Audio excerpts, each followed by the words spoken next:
formation. Among your expansive rulemaking agenda items, there is not a single initiative aimed at improving access to capital or enhancing market competitiveness. Third, your efforts to choke off the digital asset ecosystem, which has created real harm for consumers and our markets, is clear to all. You said the law is clear, but your actions have created more confusion and lasting damage. Chair Gensler, you've also said your goal is consumer protection. Yet your actions have pushed legitimate digital asset activities outside of regulated financial institutions where consumers are best protected. On one hand, we've seen bipartisan votes in Congress, in this committee, to provide clear rules of the road and real consumer protection. And on the other, we've seen your ad hoc regulation by enforcement approach to digital assets on a losing streak in the courts. You refuse to be transparent with Congress regarding your interactions with FTX and Sam Bankman-Fried. That's the investigation we started last Congress. Finally, your lack of responsiveness to this committee's legitimate oversight continues to be unacceptable. And I want to finish here. In February, the committee made multiple requests for documents to the Securities Exchange Commission. This is normal congressional oversight. Yet 7 months later, the committee has not received a single non-public document that was not part of a FOIA production. As I said, our patience is wearing thin. The SEC is not above the law, nor is it unique.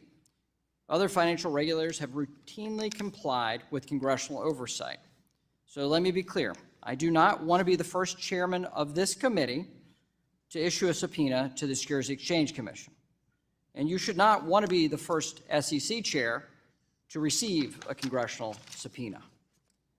Either we find a path forward where the SEC recognizes Congress as a co-equal branch of government and is responsive to our oversight duties, or my option is to issue a subpoena. It's time for you to consider the lasting consequences of your actions, and what that means to the Securities Exchange Commission's reputation long term. While your time in this role may be temporary, the repercussions for your actions may be permanent for the agency. I yield back.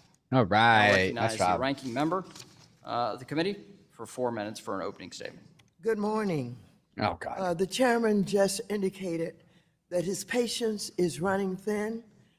Mine is thinner with the opposite side of the aisle and the extreme MAGA Republicans who have taken over the House We are of already going down this and who path. are This is the lady who blew forcing the SBF the government kiss. of the greatest country in the world to shut down and forcing millions of government workers, including U.S. service members protecting the economy, to work for free or not at all. Likewise, in 3 days, the Securities and Exchange Commission, which is in charge of overseeing our $110 trillion capital markets, will also be shuttered. This extreme MAGA shutdown. They're talking. She's doing the SEC's whole ability budgeting. to stop The fraud, government's going to shut down on the help 1st if we can't get businesses the budget raise across. money, And now that or this is what finalize she's talking rules about, that are has nothing to do critical with the investors. SEC. But you won't hear the Republicans today express any concern. This is just them. This is just red about the versus blue. SEC This or isn't even about the countless SEC. Businesses, workers, or investors that may be harmed when Republicans unilaterally defund Wall Street's cop. Chair Gensler, I know that you and your agency are likely Wall Street's concerned cop. about what will happen later this week. I too am concerned. Earlier this year, we saw Fitch downgrade the U.S. credit rating after Republicans tried to force a default, and now Moody's is also considering downgrading the U.S. rating if Republicans and Trump get the shutdown they so desperately want. I hope we can discuss today how undermining the SEC's mission by furloughing 90% of your staff will affect this country and your ability to protect our markets. That said, I want you to know that you're doing exactly the job that the American people want. Under your leadership, hot the SEC take. is providing Hot take. investors with the information they need to evaluate climate change risk. You are reforming the stock market, which failed investors during the GameStop trading event. Oh my And you're God, working to everything is empower politicized. investors to exercise their votes over companies they own. I'm also pleased to see that you're finalizing rules that will bring transparency to private funds, like private equity funds. And although Republicans will likely claim that the SEC is implementing too many rules too quickly, the fact is that you're moving thoughtfully and effectively. In fact, your SEC has issued fewer rules than the Trump, Obama, and Bush administrations at this point in their tenure, and you've provided twice as much time to comment than is required by law. The SEC is very much implementing the priorities that I and my Democratic colleagues championed when we were in charge, and is shaping up to be the most pro-worker, pro-investor, pro-small business SEC since FDR This is insane. created the agency. Chair Gensler, I appreciate that you're here today, even as you and your staff prepare to close the agency. I hope that if nothing else comes of this hearing, the American people will understand that this extreme MAGA It's stuff like this Republican is why Gary shutdown Gensler is thinks the that he can biggest just get threat away with to doing our anything that nation's he wants. investors, Like, small it doesn't matter businesses, what he and does working because the families. Democrats are just giving him a blank My check. patient is wearing thinner than the chairman's patient. Let's get on with it. Wow. I yield back. The ranking member yields back. The chair recognizes Ms. Wagner, the chairman of the Subcommittee on Capital Markets, for 1 minute. Thank you, Chairman McHenry. Yes, let's get on with it. The SEC's mission is to protect investors, maintain fair, orderly, and efficient markets, and facilitate capital formation. Unfortunately, your leadership has undermined these core objectives, sir. None of the 50-odd proposals your SEC has proposed promotes capital formation. Instead, the focus has shifted towards imposing costly regulatory and disclosure requirements. Equally troubling and potential violations of the Administrative Procedure Act, as recent SEC proposals lack a comprehensive analysis of market dynamics and their consequences, especially for SEC rules that have been changed. Here's the way forward, sir. 1, begin with a robust engagement with market participants to shape your thinking before proposing rules. 2, conduct investor testing. 3, economic analysis, and looking at not just the individuals, but the cumulative. 4, do not ignore Congress when you send bipartisan letters expressing concerns about detrimental effects of the proposals. We need market integrity. I yield back. We'll now recognize the ranking member of the Capital Markets Subcommittee, Mr. Sherman of California, for 1 minute. Mr. Gensler, you've done more than anyone in government to thwart the creation of an efficient ecosystem that will allow corrupt politicians to not have to have hundreds of thousands of dollars of cash and gold bars in their home when they could be discovered by the FBI. You prevented a system where we can have anonymous, unhosted wallets providing an efficient method for the corrupt politicians of the future. You are providing additional regulations which provide clarity to the market participants and protect investors, but according to a Bloomberg study, you're actually producing fewer regulations than your predecessor, recent predecessors. You're generally right, except swing pricing. And finally, ESG is material to investors. It will affect trillions of dollars of investment decisions. That's why corporate America is trying to prevent you from getting that information to the investors who want Gentleman's it. time's expired. We'll now recognize the chair of the Securities I don't and even know what Exchange that was. Commission, It was cringe. Good morning. for 5 minutes for an oral presentation of his testimony. Without objection, your written statement will be made a part of the record. Chair Gensler, you're now recognized for 5 minutes. Okay. Good morning, Chair McHenry, Ranking Member Waters, and members of the committee. Thank you for inviting me here today. As is customary, I'd like to note that my views are my own as chair of the SEC, and I am not speaking on behalf of my fellow commissioners or the SEC staff. For 90 years, the federal securities laws and our work to oversee them have played a crucial role for the public, both in good times and in stress times. The core principles of the U.S. securities markets regulation have contributed to America's economic success and geopolitical standing. At this remarkable agency, we serve investors building for a better future and issuers raising money to fund innovation while overseeing the $100 trillion capital markets where investors and issuers meet.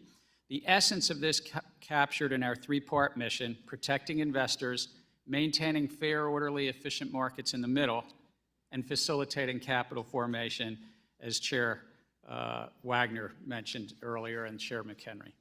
The SEC is the cop on the beat watching out for constituents. The dedicated staff of the agency does an extraordinary job with limited resources. America is blessed with the largest, 'cause he most wants sophisticated, more and capital most in the innovative SEC. capital markets in the world, but we cannot take this for granted. Even a gold medalist must keep training. That's why we're updating our rules for the technology and business models of the 2020s. My written testimony details those efforts, and I'm sure I'll get questions on this rule or that rule, but I'd like to just point out overall a context.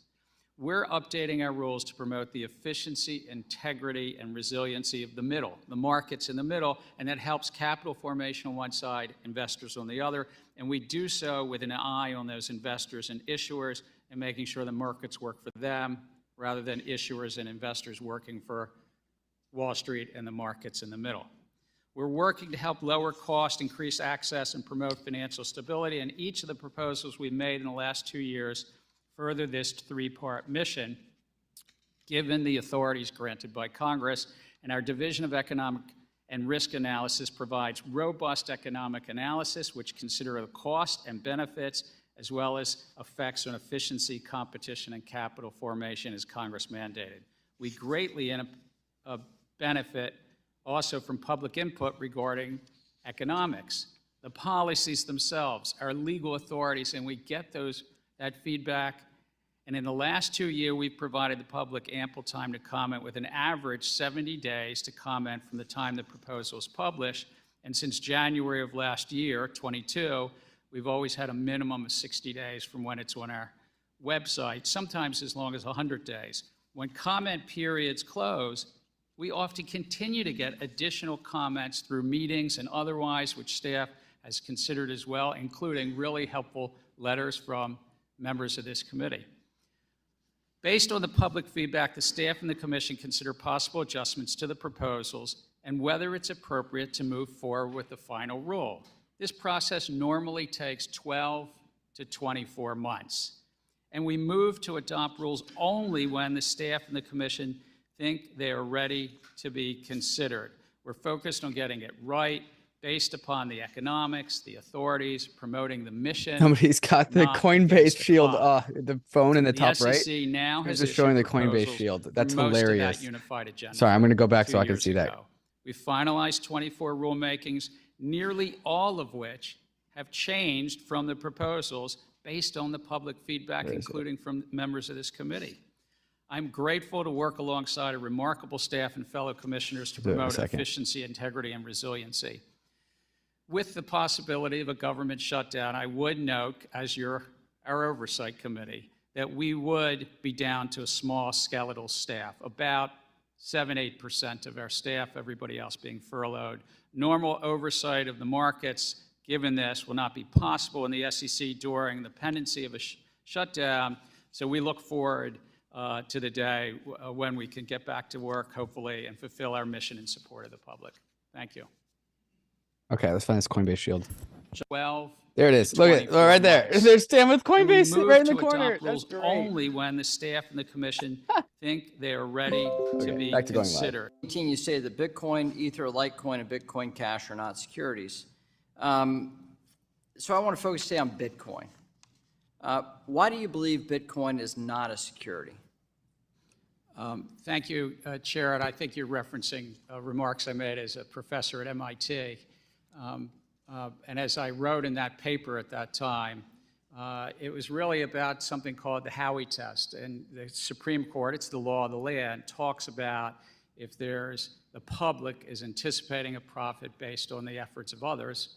And as I think I noted in that paper back in 2018, I didn't see the that shield's back. Bitcoin But met your that. view on Bitcoin, you've made comments on this. You believe Bitcoin is not a security. Is that true? Well, I think the staff of the SEC have also, and the prior Well, chair. I'm just asking you this question, and this is not a gotcha. I thought there was going to be an easy softball into harder questions. Nice. You think Bitcoin is a security? No, I think I've said this in the past, that I think that it I'm doesn't asking meet you the to Howey answer test. my question now. This is not supposed to be hard. I know, I said it Just does answer- not meet the Howey test, which is the Okay. law of the land about being an So investment it doesn't meet the contract or Howey test, security. so therefore it's a commodity. Is that fair?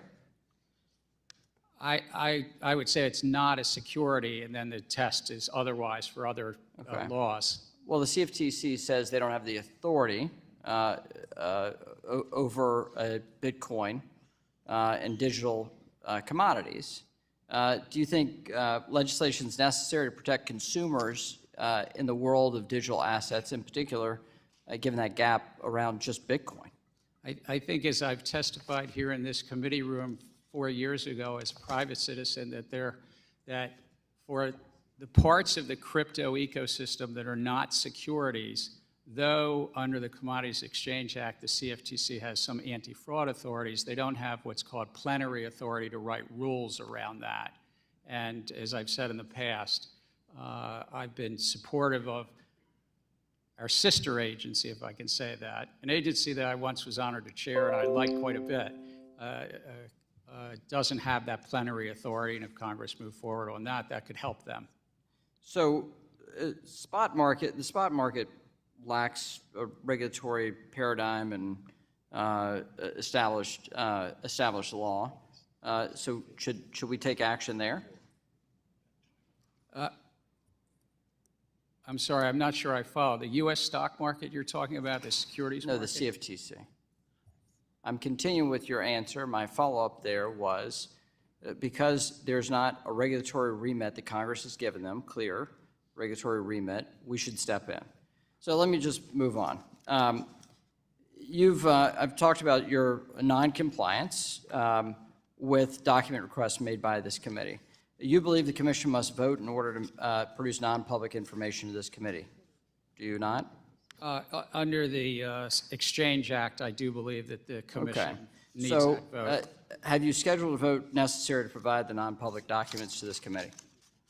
We, I think, have been working with your staff and believe in oversight of this committee, we've provided somewhere over 40,000 pages Yes, of nothing, documents. as I said in my opening statement, nothing that was non-public did you provide. In fact, you produced one of the letters that we wrote to you as responsive documents. It showed the absurdity of it. So the General Counsel's office has indicated to my staff that after a 10-week review process, these documents are ready to be transmitted. It just needs a vote. When do you intend to schedule that vote? We continue to work with you and your staff. We've had, the commission has approved that some senior staff will be taking transcribed interviews, I think, with your staff, and we've But that is not approved responsive to my document requests. We This should not be the hard work of a chairman to answer these questions. You have 30 major rulemakings, but you won't even provide basic documents to us. Your unresponsiveness is non-compliance, and we'll have to take action if you're not willing to comply. Nice. You have a 10-week review process, and you've not provided documents. Furthermore, you haven't even done the economic analysis of your interplay of these major rulemakings that are going to affect anybody who owns a stock, bond, or any type of security. And so you've got serious questions to answer to the public and to Congress, and we intend to get your compliance. We can do it the easy way or the hard way. Nice. And with that, I yield back. Nice. The ranking member is now recognized for 5 minutes. Thank you very much. There are a number of questions that I would like to ask, but since we started out on Bitcoins, let's go further into crypto. Chair Gensler, I've heard you often say there is mass non-compliance by crypto firms Bitcoin. in the marketplace today. I'm very concerned with what sounds like gross violations of the law that end in investors getting ripped off. The failures and fraud of crypto firms like Terra Luna, for example, cost investors as much as $60 billion, which was larger than the Madoff Ponzi scheme in 2008. Ponzi scheme. I know that the SEC has brought enforcement actions against Sam Bankman-Fried and FTX, the failure of which cost investors $9 billion. Since we're talking about, everything today, Can you please describe the actions that the SEC has taken to shut down crypto firms and recover funds for harmed investors? How much in penalties have defendants paid in cases you have settled? Are crypto firms getting the message? Thank you. Yeah, all I do crypto share your firms. concerns that this is a field that's rife with fraud, She's just underhanding him. manipulation, and scams, and the American public is still getting hurt by the non-compliance in this field. In terms of the SEC's approach, it's both through policy and rulemaking and, yes, in enforcement. The SEC had finalized rules with regard to special purpose broker-dealers in crypto, and we also addressed questions that came up about crypto exchanges, the custody of crypto in a custody rule that I imagine we'll chat a little bit about later today, and even best execution. But unfortunately, as you noted, we've brought numerous cases in this field to try to protect the American public and be a cop on the beat with regard to so many of these schemes. Thank you very much. I just wanted to make sure that the opposite side of the aisle, who protects too often in too many different ways crypto firms, that they know what you're doing. Let me move on. I'm going to Wow. ask a few questions. So about, politicized. the impact of the government shutdown on SEC's operation. Chair Gensler, approximately how many people work at the agency and what percentage will be furloughed during a government shutdown? See, this is We why they're have working just together. under See, Gary Gensler 5,000 wants more money for the employees, SEC, probably and the 92 Democrats or want 3% to will be be the side furloughed. that hates crypto. So we'll be down to a skeletal staff. Which divisions would most be impacted, and describe for us what what these divisions do? It's really across the whole agency, but the bulk of our workforce is in examinations, in enforcement, in disclosure review. But let me say what the public won't have. They won't have somebody really at full force overseeing the market. For companies that want to go public, we won't be able to really review the documents, or what's called documents going effective if you want to do an initial public offering, which is so critical to capital formation. We will keep open, I want to say this for the public, we will keep open our tips, complaint, and referral lines. We will keep open comment files so people can still submit comments on our rulemaking. Those won't go anywhere. And the like, but we won't really have individuals behind the scenes to follow up, except for I too am skeletal worried staff. about public offerings. I've worked with the opposite side of the aisle to improve the ability of those who want to do IPOs, but as you explain it, this will have a negative impact, the shutdown. These are just on the ability perfect for questions that IPOs Gary to Gensler be wants to be initiated. asked. Is that correct? I think that's just a practical reality, yes.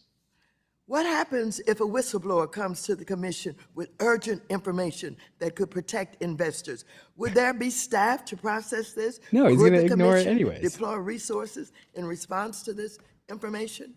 Though we will be able to intake, there won't be the usual investigative force of individuals to follow up as readily unless it's an emergency and it's about specifically protection of property. What will happen if there's a major disruption in the capital markets operations and infrastructure during the shutdown? Could the SEC be there to respond? It's a very good question. I mean, It's a if there very were good question. market Thank you for events, as you asking it. say, senior leadership would be there, but again, we'd be down to a skeletal staff. And so Gentlelady's time's expired. We'll now go Thank to you. we'll now go to the Vice Chair of the full committee, Mr. Hill of Arkansas, for 5 minutes.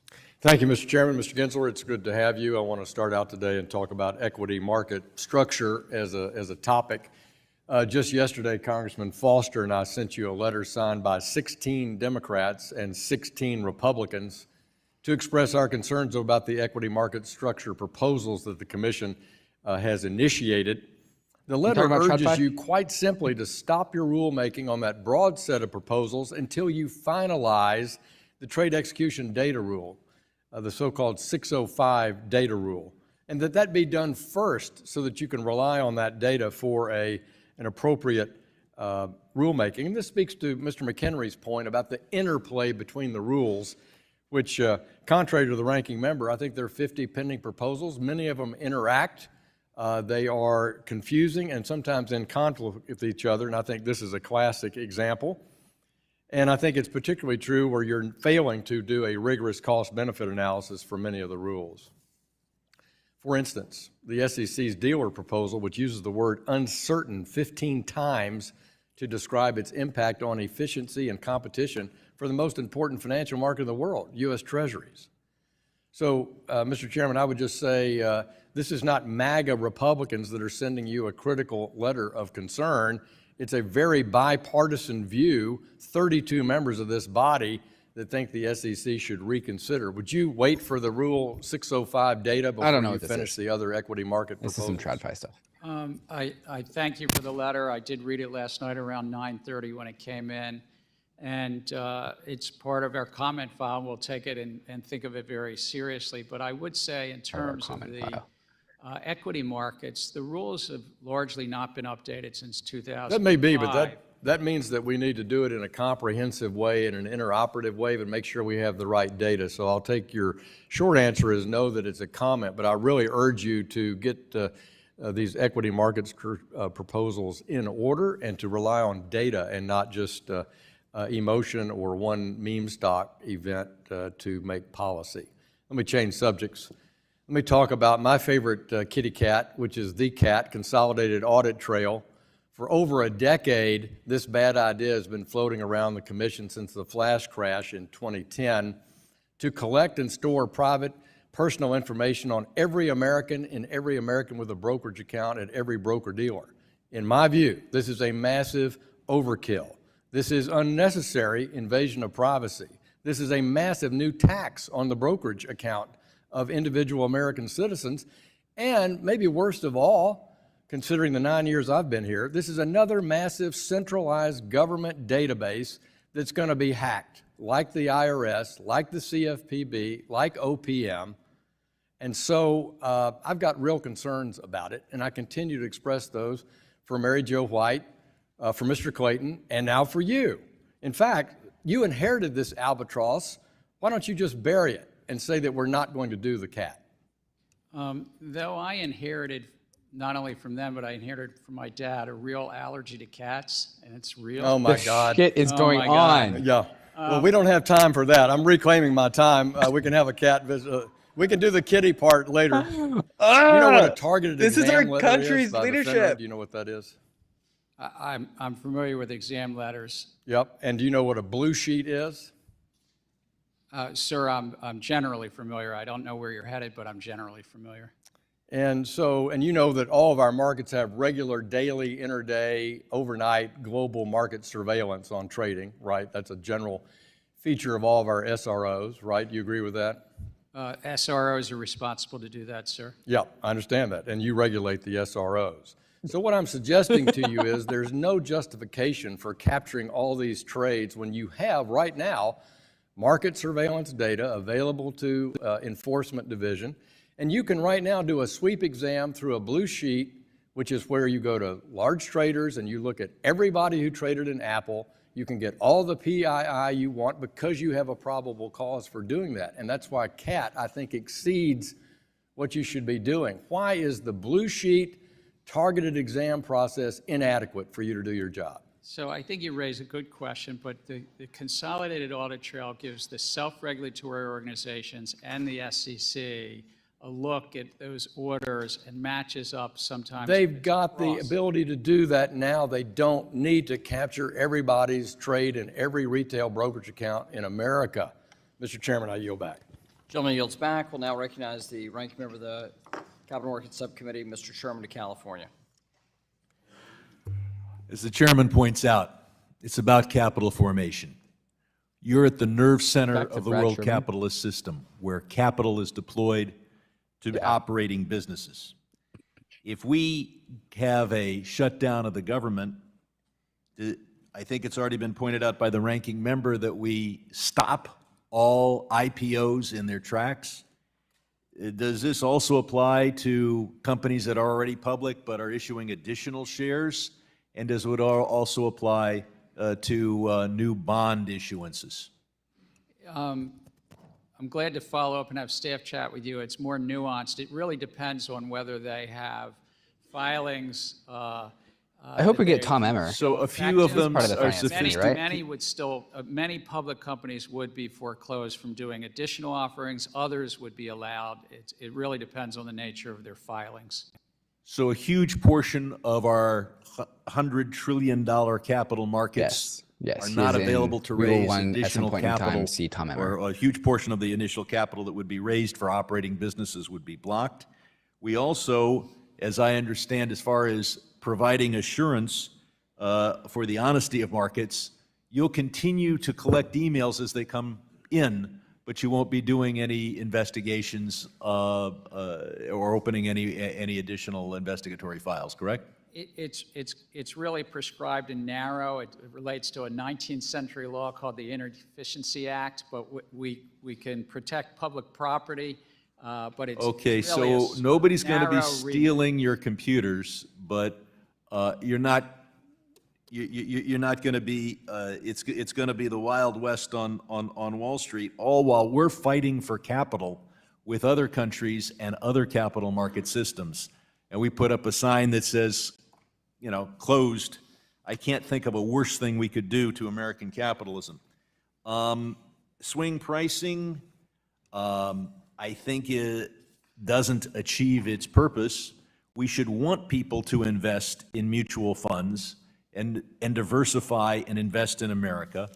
But the swing pricing rule you've put forward has been criticized by a letter signed by the vast majority of Democrats on the Capital Markets Subcommittee, many Republicans, I think the vast majority there, the Consumer Federation of America. It seems to be an unfair rule in that giant players can participate in CITs rather than mutual funds, get the same benefits, not be subject to this rule. Investors will be told you may not get your net asset value. People who live in the Pacific time zone are disadvantaged. Any chance you'll be taking this rule back to the drawing board? We've got a lot of comments. I'm very familiar with the letter that you and Representative Wagner co-authored.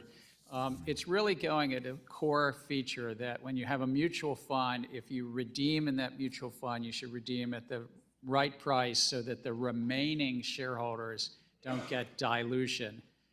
It works well in normal times, less well in stress times, but we're taking all of these into consideration. I understand. I'll simply point out that for many years, thousands of mutual funds, all competing for capital, could have adopted this rule, and not a single one of them thought, oh, this is what investors want. This is what will seem fair to investors. You've got the safeguarding rule. I'll simply comment that I think we need a safeguarding rule for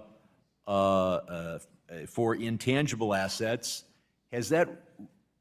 I would hope that you would, if you feel that tangible assets such as real estate need a safeguarding rule, that you would write a separate rule. Is the safeguarding rule that you're writing pretty much structured around intangible assets such as crypto? No, its genesis, it came from Congress itself. And as part of Dodd-Frank 13 years ago, there was a new provision that the SEC addressed the custody of all customer assets by investment advisors. So it expanded it from just funds and securities to all assets. That was the genesis. I would hope that the rule would have separate sections and a completely different approach for real estate on the one hand and crypto on the other. Real estate the title is public and the asset isn't moving anywhere, and intangible assets and crypto are very different. I believe my time has expired. It does have separate sections, but we'll take that under advisement, and it's so good to see. Brad Sherman just looks like a retired clown Gentleman's without time's his expired. makeup. We'll now recognize the gentleman from Oklahoma making his valiant return after tussling with a bull. Yes, sir. Happy to have you back, Frank. Thank you, Mr. Chairman, and I very much appreciate that. And I would note to my colleagues, What just it has happened? been a long time since I've sat this far down in a committee hearing. But after my interaction with the 1,000-pound bull, I'm just happy to be here. So What is going on? thank you. What is this And bull? I have the Ask unanimous opportunity- consent to restore the gentleman's time. We're happy to have you back. Thank you. And my opportunity to visit with my old friend Who's from talking? many encounters and many discussions. Before I begin I'd like to my Google questions, this I'd like to gentleman. reiterate a few points made in the bipartisan letter that I sent regarding the SEC's two proposed rulemakings on security-based swaps and security loans. And I'd like to enter that letter into the record, Mr. Chairman. Without objection. These proposals, I believe, could impair market liquidity while increasing risks and cost. And to avoid unintended negative consequences, the SEC should study the data for regulatory purposes before moving forward with public dissemination. This is consistent with the Dodd-Frank Act, and I hope the Commission will give serious consideration to this approach. Now, Chairman Gensler, I'd like to focus on the proposed rule branded as the Safeguarding Advisory Client Assets. The proposed rule would impose requirements that are inconsistent with the CFTC rules, and you've spent a good bit of time working on CFTC rules in a past life, and would indirectly give the SEC, I fear, authority over the CFTC's regulated markets. And in addition to being outside of the SEC's authority, this would create the significant problems, I think, across the entire financial markets. Have you consulted with the CFTC on the impact of the proposed rule? And if so, for curiosity, what was their feedback? First, Representative Lucas, it's so good to see you. And your letter with regard to securities-based swaps not only gained my attention, but there are many people at the SEC. I would say this is Representative Lucas's letter. Will you please take a close look at it? Thank you. But on your topic and your question about safeguarding of assets, the staff has consulted with fellow regulators at the CFTC about that safeguarding rule, taken their thoughts into consideration. We're some time away. I mean, this was only proposed earlier this year, and it usually takes 12 to 24 months before we even consider adoption. But I think that there are paths forward in terms of the intersection between their Rule 1.25 and these custody rules. I just think it's imperative that the SEC refrain from applying the proposal to CFTC regulated markets. And I hope that you'll be able to commit to that, even if it means perhaps at some point withdrawing the rule entirely. Now, second question. The Commission has also recently proposed a rule regarding the use of predictive data analytics used by broker-dealers and investment advisors. The proposed rule casts a broad net over what is considered a covered technology. And I quote directly from the rule. A covered technology is defined as an analytical, technological, computational function, an algorithm, a model, a correlation matrix, or similar method of process that optimizes, predicts, guides, forecasts, or directs investment-related behaviors or outcomes. What a mouthful. The included economic analysis explains that the rule would require a substantial resources to comply with and would prevent smaller firms from entering the market or adopting new technology at all. So, Chair Gensler, could you clarify what technologies are covered, and is the intent of the rule to make it difficult for firms to employ certain kinds of technology? I hate that how there's like this The- other version of finance The called intent of the TradFi rule, that A, is also to be relevant here. technology neutral, and it's only about one really core thing, is that I would like this when to be about investment crypto. advisors or broker-dealers interact with investors, that interaction, that if they're using, as you said, a covered technology, but predictive data analytics, that they continue to put the investor's interest ahead of their own, and they not, in reverse, put the investment advisor's interest ahead of the investing public. That's the core of this proposal. I'd simply add that given the rapid advances in machine learning and generative AI, the United States should lead the way in the development of innovative technologies that would unlock new economic opportunities, and we should be careful not to be so hostile to new technologies that we stop innovation in its tracks.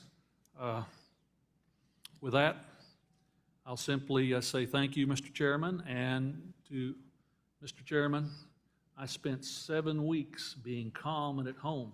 I've not been that calm and that long at home since 1986.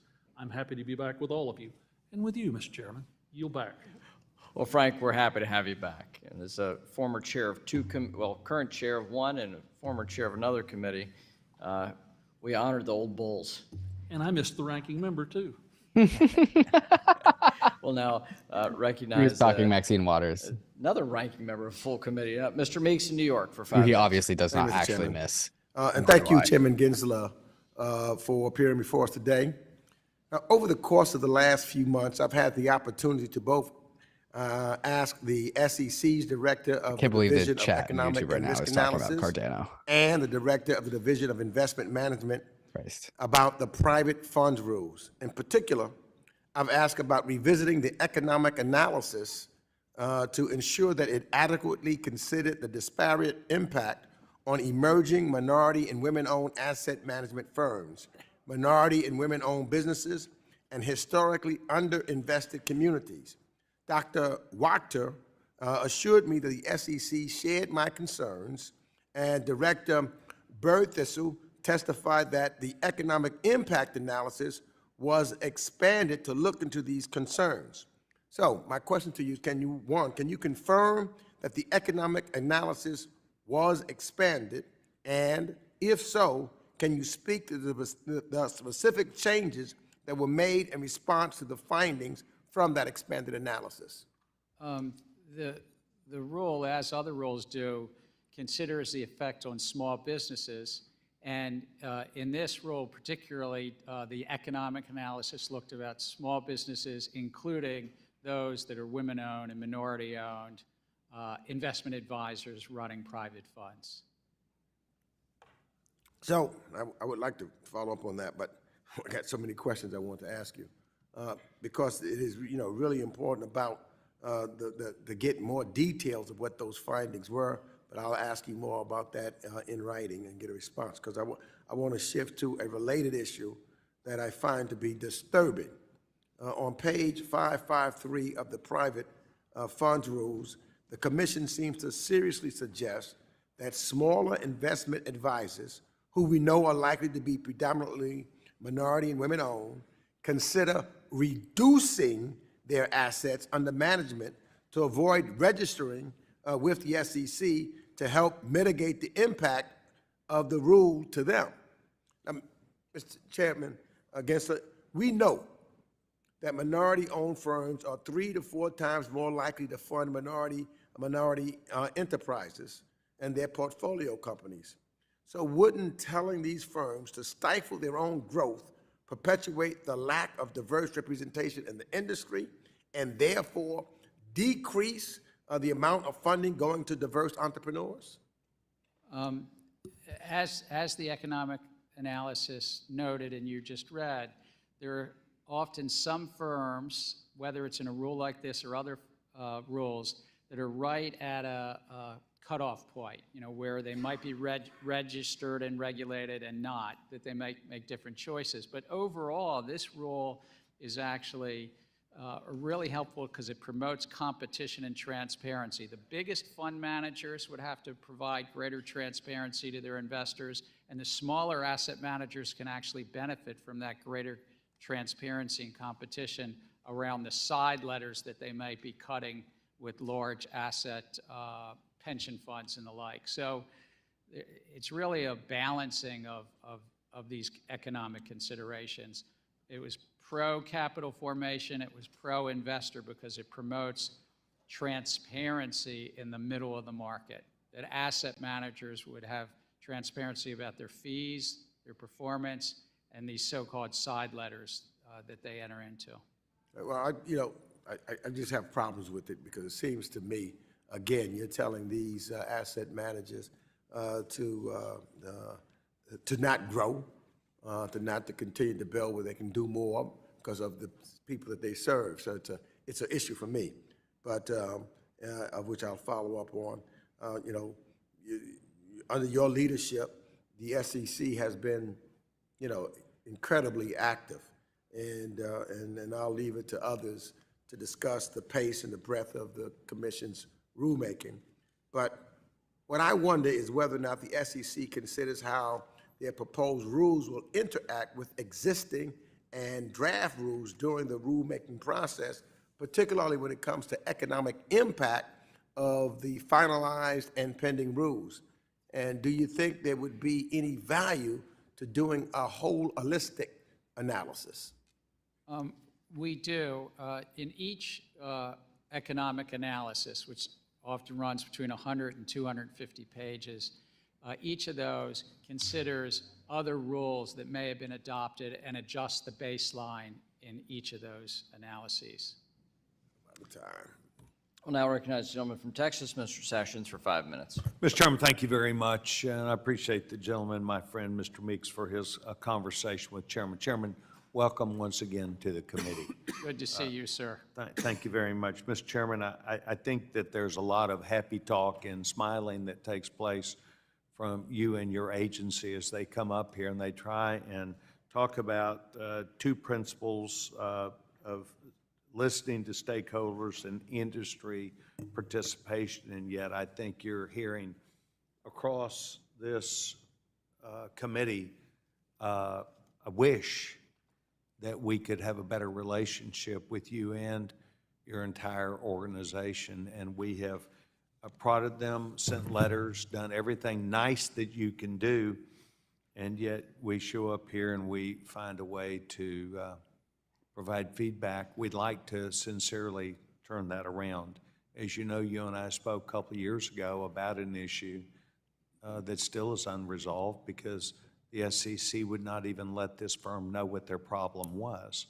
And you told me it will take at least 214 days because that's how long it takes us before we're able to turn issues around when your Fort Worth What's he talking office about? already knew the answer.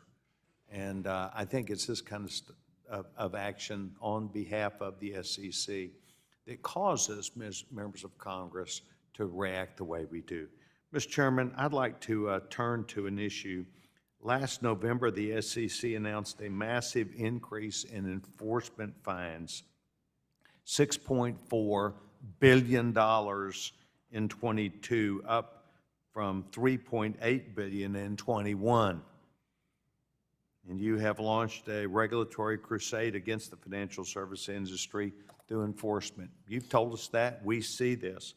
Can you please tell me what the money from these enforcement actions, what you've done with it, and where that money goes? First, sir, if I may, I think the matter you talked to me about a week or so ago, we filed a civil litigated matter against that company. So I think that's all a matter of public record. Well, then I've learned that now. Thank you. But for the 2 years prior to that, there was an attempt to be resolution, and you even blocked that company from their counsel, who was very capable from engaging in that, knowing what that was, to where they could have corrected that or found a way to work with it, because it put at least $50 million directly at risk. Mr. Chairman, can you explain where the money from these enforcement penalties is winding up? Ooh, I like this. I want There's this. a number of places. Much of it goes into what's called fair funds. Congress helps set up a process where the public can actually get money back. Those that are harmed can get money back. Okay. And some of it, some of the penalties and so forth, go into the U.S. Treasury. Oh. So that some in fair funds and back to those that have been hurt, but some, of course, also into the U.S. Treasury. Go into So United the States balance sheet. SEC takes the money in, follows the laws that have been established, and that is.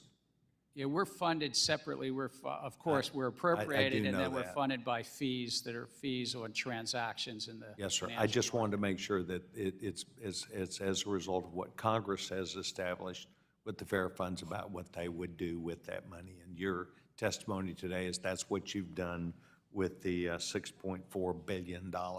Not all of it, sir. Well, then please tell me what We can add a comma and add the rest. No, we can follow up with the details because of that six. I am interested in following up the details, and I would ask that your staff accept, just like Congressman Lucas sends a staff and your staff knows, oh, we got a letter from Congressman Lucas, let's respond very quickly here. I'd like to send you a letter today asking for those details. Thank you. The you actual would breakdown wish. is a matter of public record. We put it on in our financials each year. I just don't have it memorized. Well, that's fair. I would not either. Oh, boy.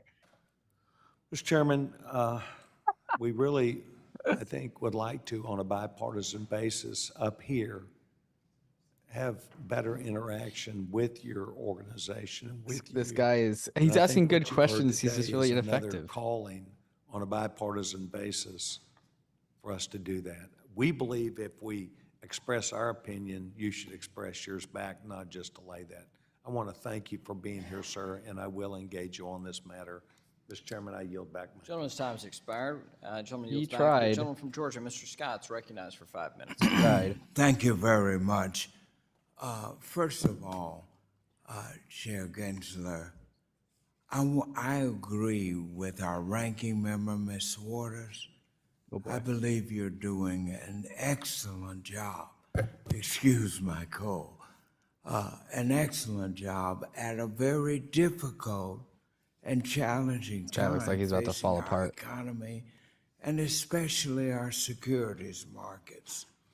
On July 12th, my good Republican friend, Congressman Frank Lucas, and I sent you a follow-up letter with respect to the SEC's proposed rule regarding the impact of publicly disclosing proprietary positions in large security-based swaps above certain reporting thresholds. What's going on right now? Specifically, Congressman Lucas and I, we raised concerns with how this move could impair market liquidity and hinder the SEC's core mission to maintain fair and orderly and efficient markets. So my question to you is, first, I know you have previously said you understood the law to require some public availability of this sensitive information, but can you expand on whether widespread public access to large SBS positions could in any way impair the ability of market participants Bro, we got places to be, man. operate their trading business or limit their ability to hedge effectively? That was all of his time. We continue to consider at the staff level and the commission level, not just your comment letter with Representative Lucas, but others about this. But securities-based swaps can be used to basically replicate the positions that are taken in the stock and bond markets, but particularly in the stock markets. And you might recall about 2 years ago, there was a family office called Archegos that did that in quite some size. So that's one of the reasons, not the only reason, but one of the reasons is we look at this and we say, Congress gave us this authority. This is one of the remaining authorities we had not addressed from Dodd-Frank. And so we took it up, we put a proposal out about the possible requirements to report to the commission, and then in some cases, report publicly these large either credit default swaps or total return swaps that, of course, credit default swaps were at the center of the 2008 crisis, and total return swaps were at the center of this one example, this Archegos example. Yeah, now let me ask you this question.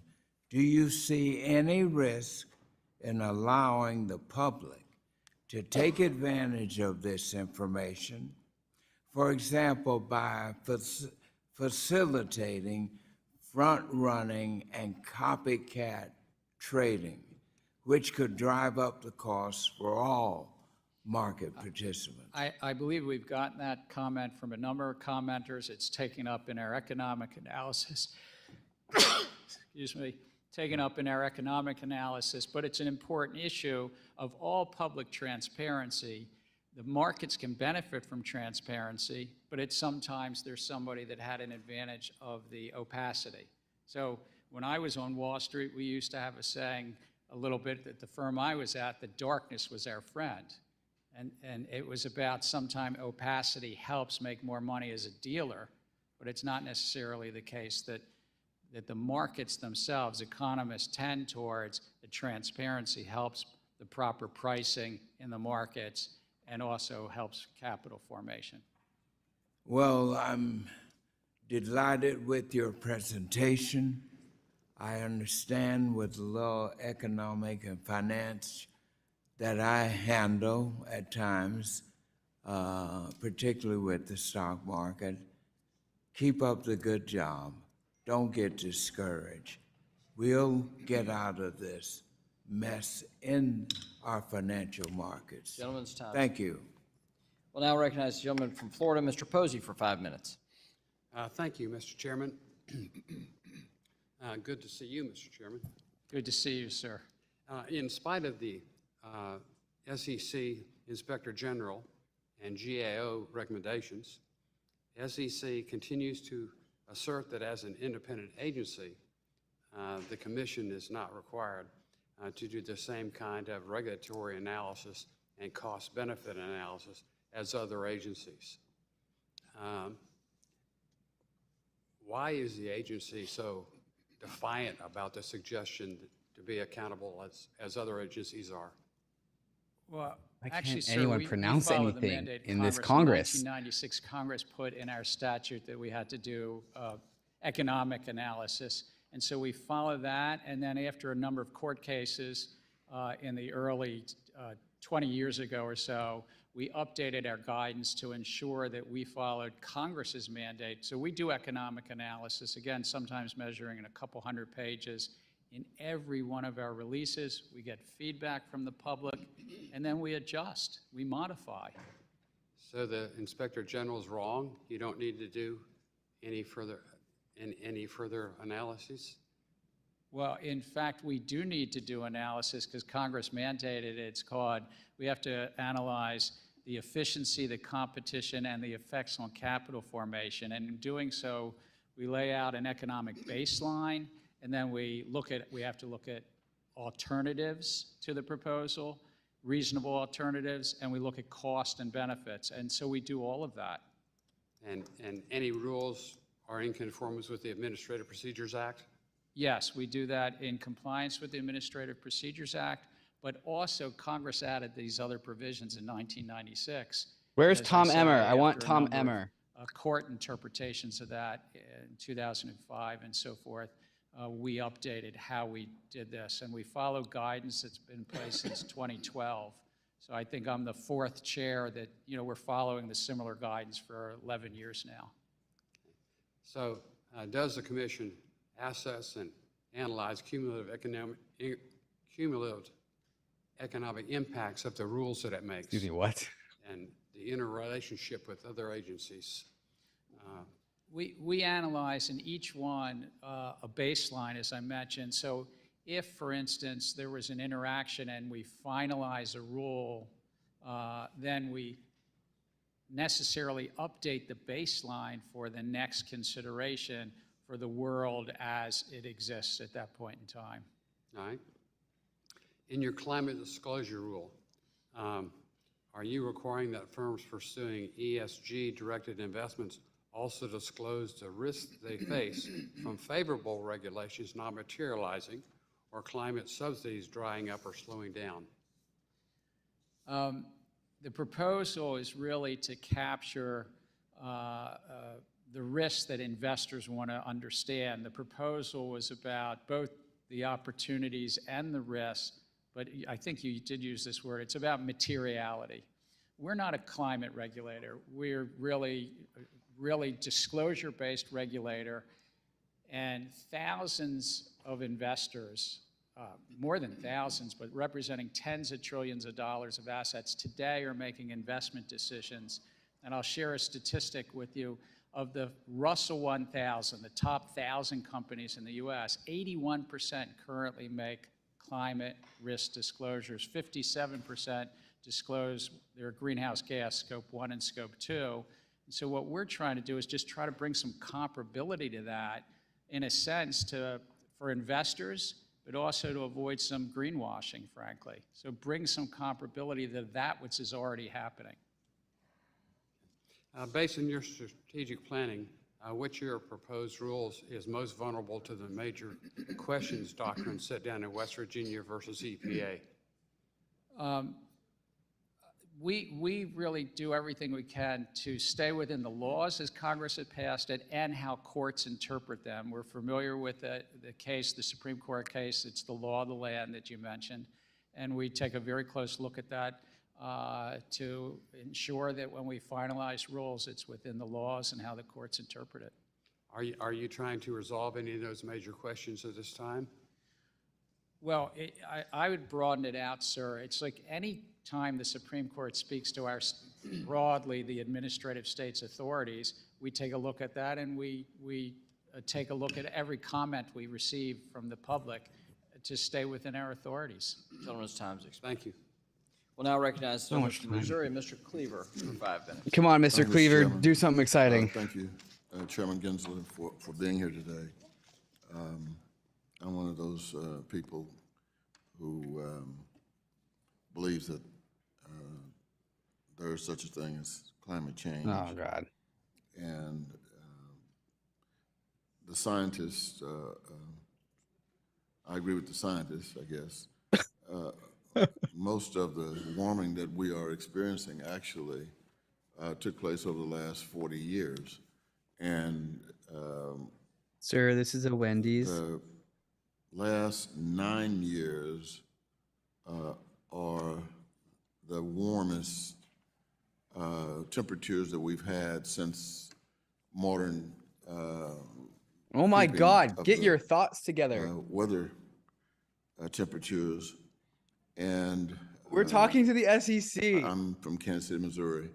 The Missouri It's about is climate the second change. longest water system in North America. We're talking water about heads water up in systems Montana. with a securities regulator. Snakes its way all the way through Missouri and then meets up with the Mississippi in St. Louis. It goes through 7 states, and the only reason I'm mentioning that is that we are experiencing all kinds of events along the Missouri River system. We had droughts, floodings are becoming more volatile, and weather events are becoming more extreme in impacting the Missouri River. What the shit is and going on? This becomes economical in the sense that the low water levels, which are reaching sometimes record lows, disrupts business. We do a lot of barge trafficking on the Missouri and the Mississippi, and that is being disrupted. And so the crisis puts into question our viability and long-term dependability. So I was pleased that in March last year that the SEC released the proposed rule to require public companies to make a variety of quantitative and qualitative disclosures regarding climate-related risk. Is there any company, any kind of economic interest in the United States that you think would be immune immune from climate risk as we are dealing with this? Well, we may not be dealing with it as powerfully as we should, but are there any exemptions that you can think of that would companies or corporations would not be impacted, or they're not, or not being He's impacted asking today? a question that's trying to lead into, no, every single company will be equally and impacted by I- climate change, and that's I why it's a understand your significant deal, views. We're which not is a just the climate red versus regulator. blue Understand. debate. It's a matter of investors making investment choices. And For some companies, investors are getting disclosures, and we're trying to bring some comparability to that disclosures. Some companies, it's viewed as material, and some companies it's not. That's an important distinction, of course. But there's so many different sectors and so many different industries in this country, and we're merit neutral, but we're not disclosure neutral. And right now, 80+% of the top 1,000 companies are already making disclosures. It's really on our responsibility to bring some consistency and comparability for investors to get decision-useful information. Yes, I'm not suggesting that you are the EPA or, some kind of climatologist. I'm not suggesting that you're the EPA. Wanting to make sure that the SEC continues to. This is measure just turning into a David the Troll's impact, Congress hearing. It's not even about Gary. disclosures of what's going on dangerously with climate change, and that it will all impact corporations. I would say this, we have 16,000 comments. We have heard very consistently from investors that they find this information decision useful, and they would benefit from more consistency and comparability in the information they're frankly already receiving. So that's what we're focused on. Thank you, Mr. Chairman. Gentleman's time's expired. That was We'll now recognize the worthless. gentleman from Missouri, the chair of the National Security Subcommittee, Mr. Lukemeyer, for 5 minutes. Thank you, Mr. Chairman. Chairman Gensler, my good colleague here, Mr. Cleaver, and I wrote to you in May regarding SEC's Conflicts of Interest Reproposed Rule, number 192, Prohibition Against Conflicts of Interest in Certain Circumstances, and our concerns about the potential treatment of mortgage insurance-linked notes. Now, our letter was filed under the bulk of all comment letters, and the first sentence asked for you to that we're requesting a clarification of the language. Okay, so the last time we in did your this, rule. when was this? So, This was we're in like disappointed May, with I the think, because when interpretation of our Gary letters. had his last It's pretty hearing, plain and to I say believe we'd in like to front have of an this answer. same committee. And like But it started mortgage off kind of like how insurers this one are a started off, significant where source of it started private off with capital in crypto. the housing McHenry came finance in and was system. like, yo, These is Ether a transactions security are or is it an not a important tool to security? reduce taxpayer And then risk Maxine and Waters contribute to talked, costs. and it So kind of question number ping one, ponged do you between agree that crypto federal and not policy crypto should for a encourage very more a private long capital time? in the housing market, And like especially when sometimes it you would get like involves someone, Brad Sherman, well-capitalized and talked about highly crypto. replicated Then Tom Emmer came in and just grilled him. Well, I think there are other That one was agencies more that are crypto than this responsible one there, is but so certainly far. our role So like at it's kind of a SEC crapshoot because every facilitates single a member of the mortgage market. finance We committee gets to oversee, talk about whatever they want to talk about. I don't know, 11 or It sounds like 13 this trillion current dollar mortgage instantiation of the finance securitization committee market, and what doesn't we're really trying care to do talk in about that crypto as market, like much. other markets, is But like drive the thing is like greater you have to efficiency hold and, on as you because say, Tom Emmer could be opportunity next, for or all parties. whoever wants to talk next the could bring up question crypto. is, We just don't can you know be a until the partner time with the comes. private sector? In other words, with This is a reinsurance crapshoot. for these companies, All right, it's very turn this back important up. to be able to allow the reduction, well, the spread of risk, and then, of course, the reduction of cost. The question is pretty simple. Would you support something like that? I think that if I understand Go the put on a question, t-shirt. It's hot. that mortgage originators rely also on mortgage insurance. That's an important Right, part of the, right. that I agree, that's an important part of the market. Okay. In our letter, we say that the rulemaking may unintentionally prohibit private insurers from procuring reinsurance via the capital markets through these MILs, and which would negatively impact home buyers, lenders, and taxpayers. Are you considering changes to the rule to clarify the treatment of mortgage insurance-linked notes? Without prejudging any adopting release, we're considering all the comments, including yours, but these individual letters you reference. Congress put a mandate that we had to help ensure that underwriters and sponsors of certain mortgage securitizations not be betting against their investors, and that's what we're trying to do. Mr. Gensler, the letter should not be canned with the comment letters. It's a request for you to clarify what you're trying to accomplish here, and the letter to point out what we need clarification of. So we would appreciate a response. Thank you for that. I also sit on the Chinese Select Committee, and as a result of my position there and my chairmanship of the National Security and Illicit Financing Subchair here, in 2022, the PCAOB inspection reports of mainland China and Hong Kong accounting firms, which audit U.S.-listed Chinese companies, were scathing and a reminder that financial statements produced by the CCP-controlled companies should never be trusted. Both reports showed unacceptable rates of Part 1-.A deficiencies, which are deficiencies so large that PCAOB staff believe the audit firm failed to obtain sufficient audit evidence to support its work on the public company's financial statements. Essentially, the audits were useless. Is it correct that under the Holding Foreign Companies Act, Accountable Act, these two firms, which failed so spectacularly, will not be inspected again by the PCAOB for another 2 to 3 years? I'm not familiar enough with the PCAOB's rotating schedule, but it is accurate that when the PCAOB goes in to inspect an auditing firm in any country, they sometimes aren't able, they don't have the staff to go in on an annual basis. Well, you know, the premise is correct there, where they only have to do it every 2 or 3 years. And so Mr. Sherman and I have introduced a piece of bipartisan legislation that require them to have an annual audit. These are very, as we saw in 2020, there were 1,000 companies on the exchange. Now it's down between 250 and 300. A lot of them are shell companies, and when we're threatening an audit, suddenly they disappeared. The funneling of our capital to Chinese companies and / the Chinese government and Communist Party has got to stop. And so we would appreciate your support for something like that. And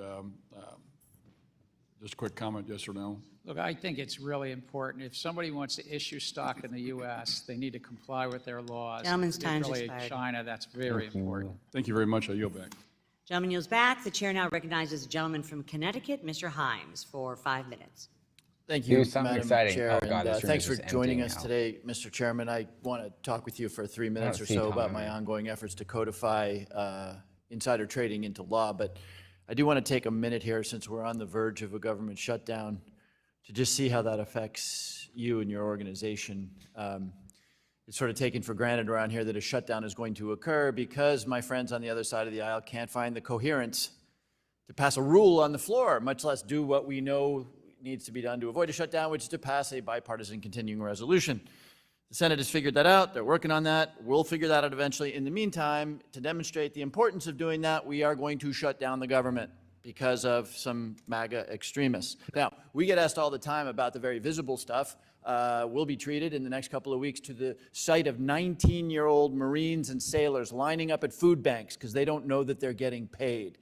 SBA will be shut down. They will not be able to lend to small businesses, and those small businesses may go under. As we could go on with all the public stuff, but you lead an organization that has an awful lot of people who could be making a lot more money at a bank or at a law firm who are going to be told that they're inessential, who may be furloughed.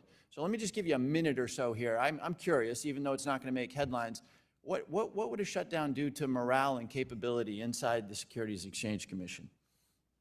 It's a remarkable dedicated staff, but we're looking at probably 90 to 93% of our staff will be furloughed. So we'll be down to skeletal 7-8% of our staff.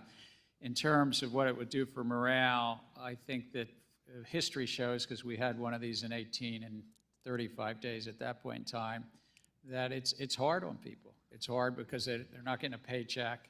It's hard because, as you rightly say, they can get jobs at law firms and elsewhere and go, you know, and they're just really dedicated public servants. In terms of the markets, I would say if a company were deciding to go public or raise offerings, they'd want to go effective before Friday if they're ready to.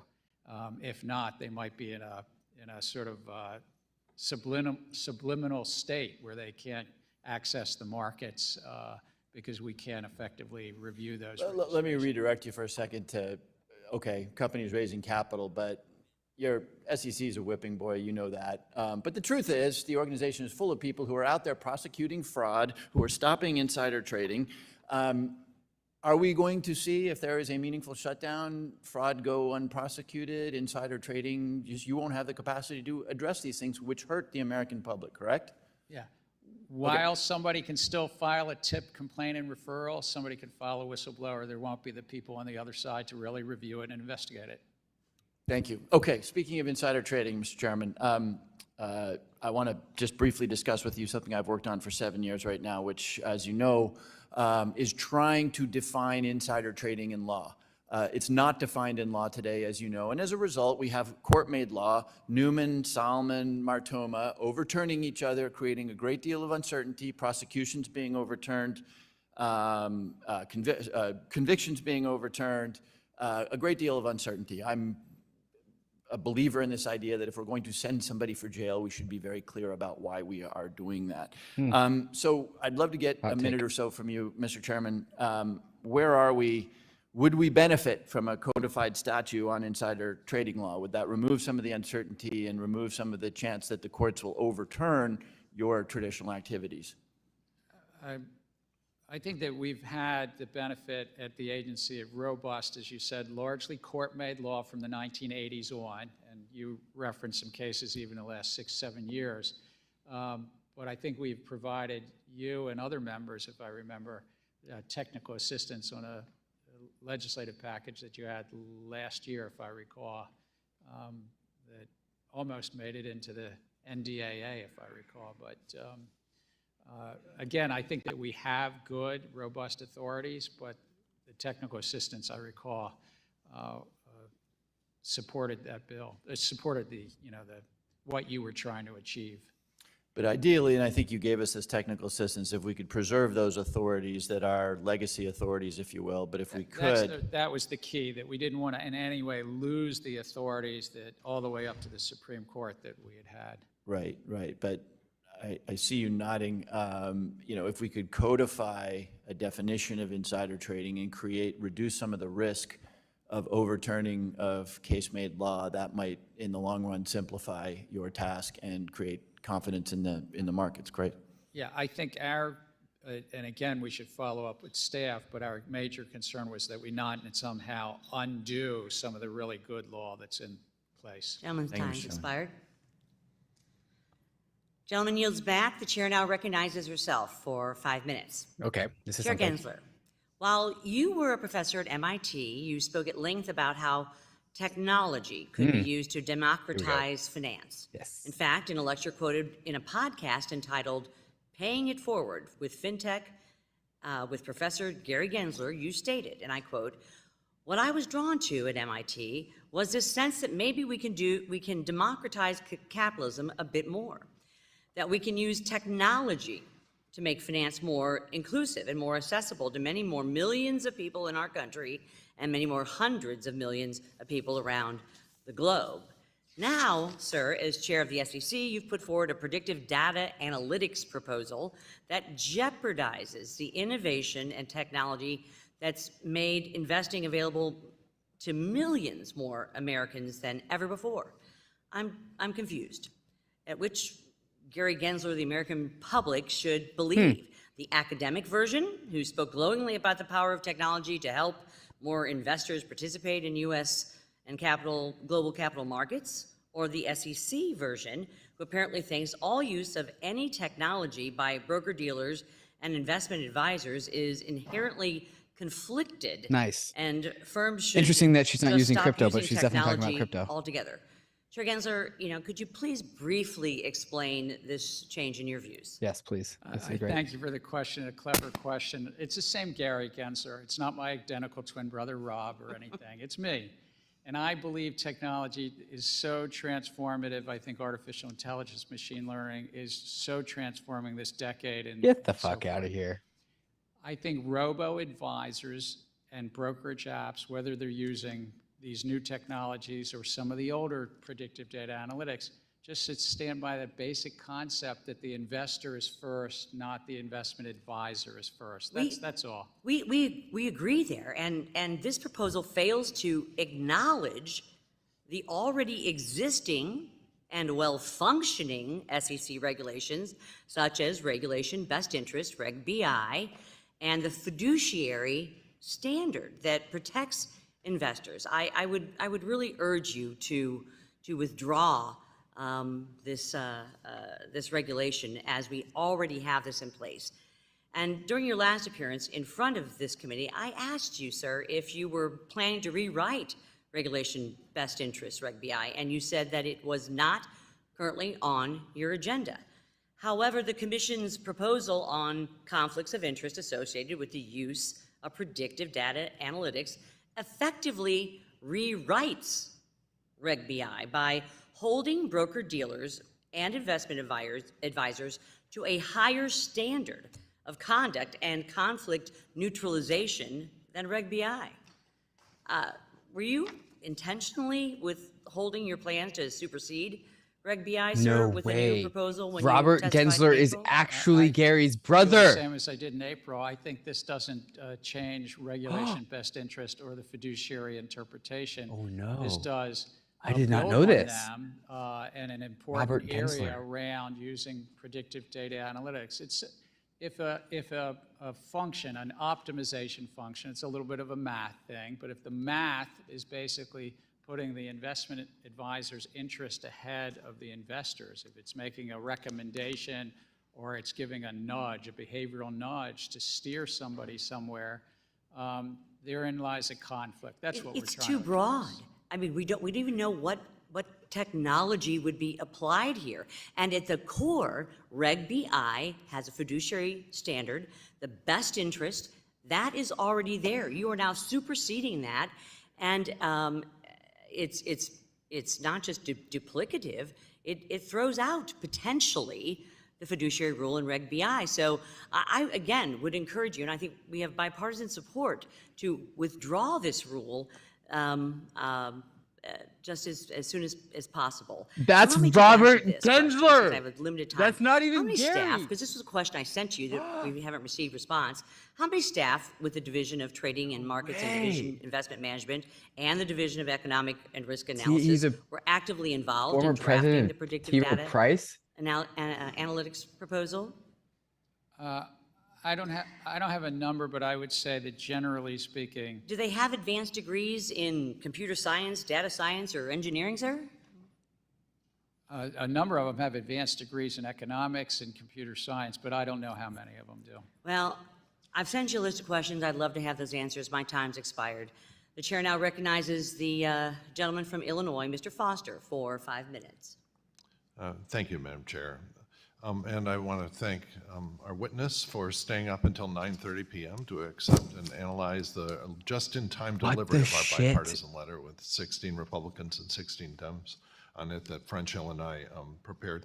I want to make sure that you understand what the meaning of that letter is. It is not that you should stop working on the market reforms in parallel with 605 upgrades. That's Our scary. intention is that you actually get the 605 done so that you have upgraded reporting of quality of order execution and so on, and have that in place so you can have a look at the Robert data, Gensler, then portfolio manager finalize at the T. Rowe market Price. reforms, Looks and exactly watch, like hopefully, Gary. the quality of order execution Who improve. the shit is So this? just the meaning of the letter is to sequence those in that way, but not to cease all work on planning and so on of the market structure reforms. So just please read that, the end of the first paragraph carefully. One of the reasons it was late is we did a certain amount of wordsmithing to get that right. So, and I also want to comment a little bit on you were on, it was on your shift when we had the flash crash, right? And you were running the CFTC during the flash crash. And I remember when we had a hearing maybe 4 days afterward, the CFTC had, the night of the flash crash, 30 people with the entire trading history with that on their laptops figuring out what the heck happened. And 4 days later, the SEC, which did not have a consolidated audit trail-like structure in place, was still collecting the data to figure out what the heck happened. And so I think that is why we should not lose sight of making the consolidated audit trail, a success and really do it. And I think that's a separable discussion from the beneficial owner and cybersecurity issues there. And in particular, Okay.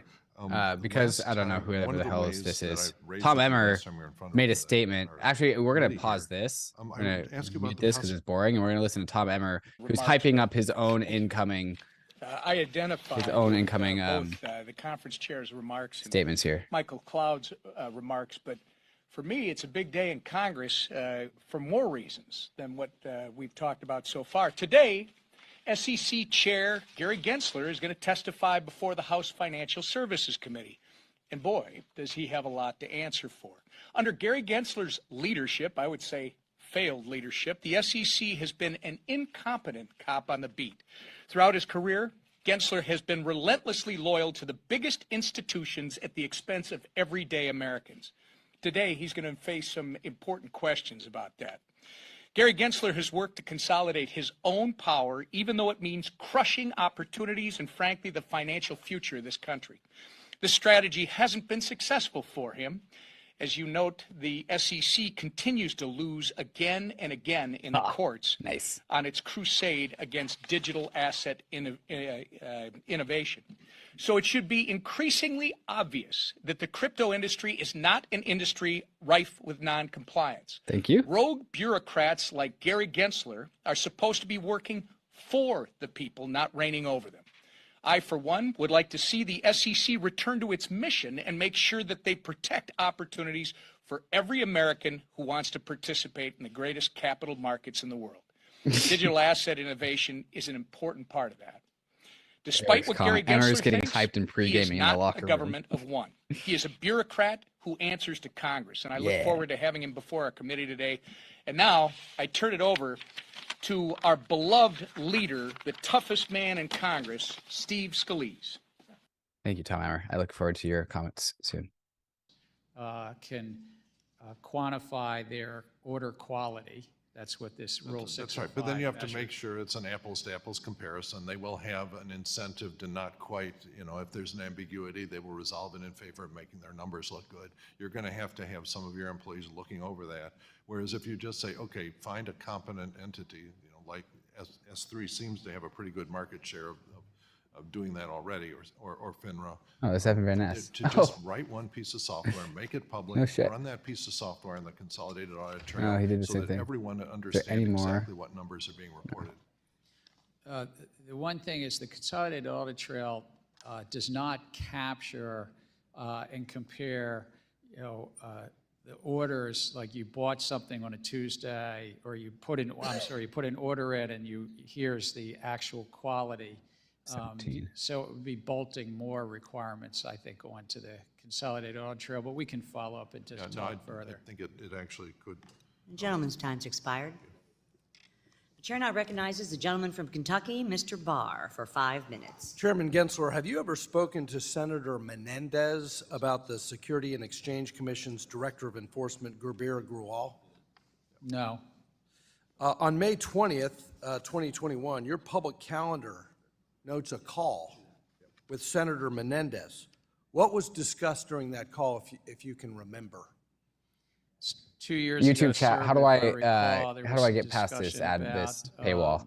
Possible disclosure by public companies of political. What's the trick for that? Contributions. Well, you hired Mr. Grewal as the SEC's Director of Enforcement shortly after that May 20th call. Are you aware of the glowing statement in support that was put out by Senator Menendez praising your hire?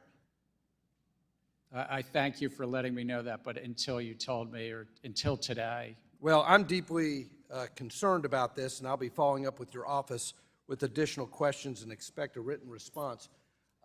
Mr. Chairman, I really liked your colorful testimony, and you're right. We are blessed with the largest, most sophisticated, most innovative capital markets in the world, but we cannot take this for granted. Oh my God, Even there's a two of gold them. medalist must keep.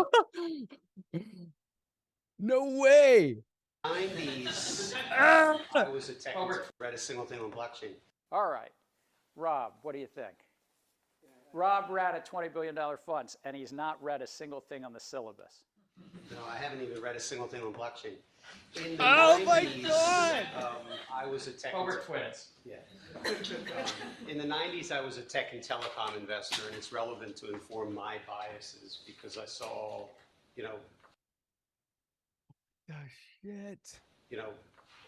Google wasn't the first search engine that came public. Disclosures that will be of little practical use. It wasn't even the top 5. It was the 6th or 7th, if I recall, search engine that came through.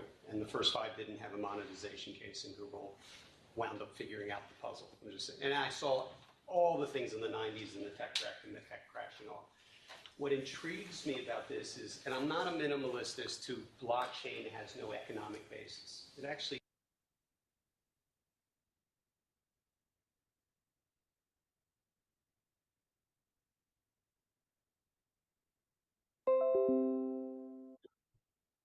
Yeah, there's no sound. That's fine. Okay, sorry, I'll go back here. To deter investment in profitable companies? This is not doing that, with all respect. All it is about trying to bring some comparability to disclosures being made. We're not a climate agency. I know. I've heard you say this. We're really not. But let's be honest. We know what's going on. We know what's going on. You're trying to scarlet letter fossil energy. We're not. I know you No, say he's you're talking not, about but we climate got change the again. joke. Everybody knows what you're doing. You're trying to redirect capital away. You're trying to discriminate against fossil energy, notwithstanding your protests. Most American investors find all of this Scope 3 emissions nonsense and immaterial. It's immaterial. I know institutional investors talk about this, but this is about an agenda to discriminate against fossil energy, which is profitable. That's not protecting investors. That's hurting investors. It's steering them into less diversified, lower performing funds. Let me move on to the perfect storm of regulation. Coach, the end boss has a second phase. Have you That's great. consulted with Vice Chair Barr about the Basel III endgame and the interplay between what you're doing on capital markets regulation and what's happening in commercial real estate? I'm very concerned about this because Basel III will increase the cost of credit, diminish lending capacity, and undermine the role that banks play in lending and financial intermediation in commercial real estate. Have you talked to the Fed about how this interacts with conflicts of interest and securitization rule, Rule 15C211, private funds, custody rule, and others?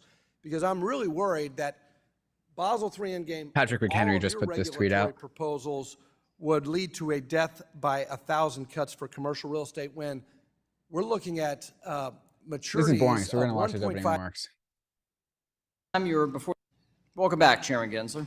Last time you were before the committee, I voiced my concerns regarding your reckless approach to rulemaking, lack of capital formation agenda, crusade against the digital asset ecosystem, and unresponsiveness to Congress. So many things change, so many things remain the same. Those are the same issues on the docket today. This means that in the last 5 months, you've done nothing to remedy the legitimate and often bipartisan concern expressed by this committee and these committee members. That is disgraceful. So let's run through them again. Let me be clear, Chairman Gensler, our patience is wearing thin. First, the Securities and Exchange Commission's current approach to rulemaking jeopardizes the integrity of our financial markets and puts investors at risk. There's a critical need for comprehensive economic analysis of the rules you've proposed and their interaction with one another. Under your leadership, the Commission has failed to adequately assess their interplay and cumulative impact. That's shoddy work for an important agency and does not adhere to the SEC's mandatory statutory authority. While the Securities and Exchange Commission is engaged in a wide-ranging regulatory agenda, you seem to have overlooked the importance of public input, resulting in bipartisan bicameral concerns. Members of both sides of the aisle have raised valid concerns regarding the MiFID relief, swing pricing, hard close, as well as your equity market structure overhaul. The Securities and Exchange Commission has taken no action to address these concerns. Second, you continue to fail to prioritize capital formation. Among your expansive rulemaking agenda items, there is not a single initiative aimed at improving access to capital or enhancing market competitiveness. Third, your efforts to choke off the digital asset ecosystem, which has created real harm for consumers and our markets, is clear to all. You said the law is clear, but your actions have created more confusion and lasting damage. Chair Gensler, you've also said your goal is consumer protection. Yet your actions have pushed legitimate digital asset activities outside of regulated financial institutions where consumers are best protected. On one hand, we've seen bipartisan votes in Congress, in this committee, to provide clear rules of the road and real consumer protection. And on the other, we've seen your ad hoc regulation by enforcement approach to digital assets on a losing streak in the courts. You refuse to be transparent with Congress regarding your interactions with FTX and Sam Bankman-Fried. That's the investigation we started last Congress. Finally, your lack of responsiveness to this committee's legitimate oversight continues to be unacceptable. And I want to finish here. In February, the committee made multiple requests for documents to the Securities Exchange Commission. This is normal congressional oversight. Yet 7 months later, the committee has not received a single non-public document that was not part of a FOIA production. As I said, our patience is wearing thin. The SEC is not above the law, nor is it unique. Other financial regulators have routinely complied with congressional oversight. So let me be clear. I do not want to be the first chairman of this committee to issue a subpoena to the Securities Exchange Commission. And you should not want to be the first SEC chair to receive a congressional subpoena. Either we find a path forward where the SEC recognizes Congress as a co-equal branch of government and is responsive to our oversight duties, or my option is to issue a subpoena. It's time for you to consider the lasting consequences of your actions, and what that means to the Securities Exchange Commission's reputation long term. While your time in this role may be temporary, the repercussions for your actions may be permanent for the agency. I yield back. Yeah, like the most exciting part of this whole entire thing. I've been watching this in the sidelines, and she's been talking about by boring changing stuff. the inputs for different mixes of assets. Can you address the concerns or take the rest of my time to talk about this proposal so we can understand it better? Well, this is one thing I'd say. This hearing comes at a timely moment because the comment period is open till October 10th on this particular rule. But this rule really has a basic concept that if you're engaging with investors, that those investors' interests come before that of the investment advisor or broker-dealer. And if you're using predictive data analytics to determine how to nudge them or guide them, you should be not putting your interest. Look, in my downtime, I like to watch romantic comedies and watch on streaming apps. If the streaming app figures out that I'm like a rom-com guy, which I am, and they're doing it because they make more money because I watch the streaming app more. There you go. All right. But in finance, if you're doing it and you're nudging somebody to trade more and churn up their hard-earned assets, or to nudging them to margin or options trading or higher fees on a robo-advisor, and it's not in their interest, but it's in the investment advisor's interest, therein lies a conflict. That's what we're trying to address. Thank you. Gentlelady's time is up. Gentlelady yields back, and the chair now recognizes the gentleman from Texas, Mr. Williams, for 5 minutes. When's Tom Emmer? The SEC's I don't even see him. climate rule proposal was Oh, there he is. 500 He's on the pages of right. He's mandatory right here. That's disclosures Tom. that will now require companies to report on emissions data and climate risk management strategies. This proposal is a major concern for business owners back in my district who are worried. I'm a small business owner also, about the SEC's recent push to implement Oh, you can see his name, environmental, Tom Emmer, right there. social, and political regulatory requirements. They're not even relevant to the company. So the SEC's proposed climate requirements will cost companies millions of dollars to ensure they are properly complying with these burdensome rules.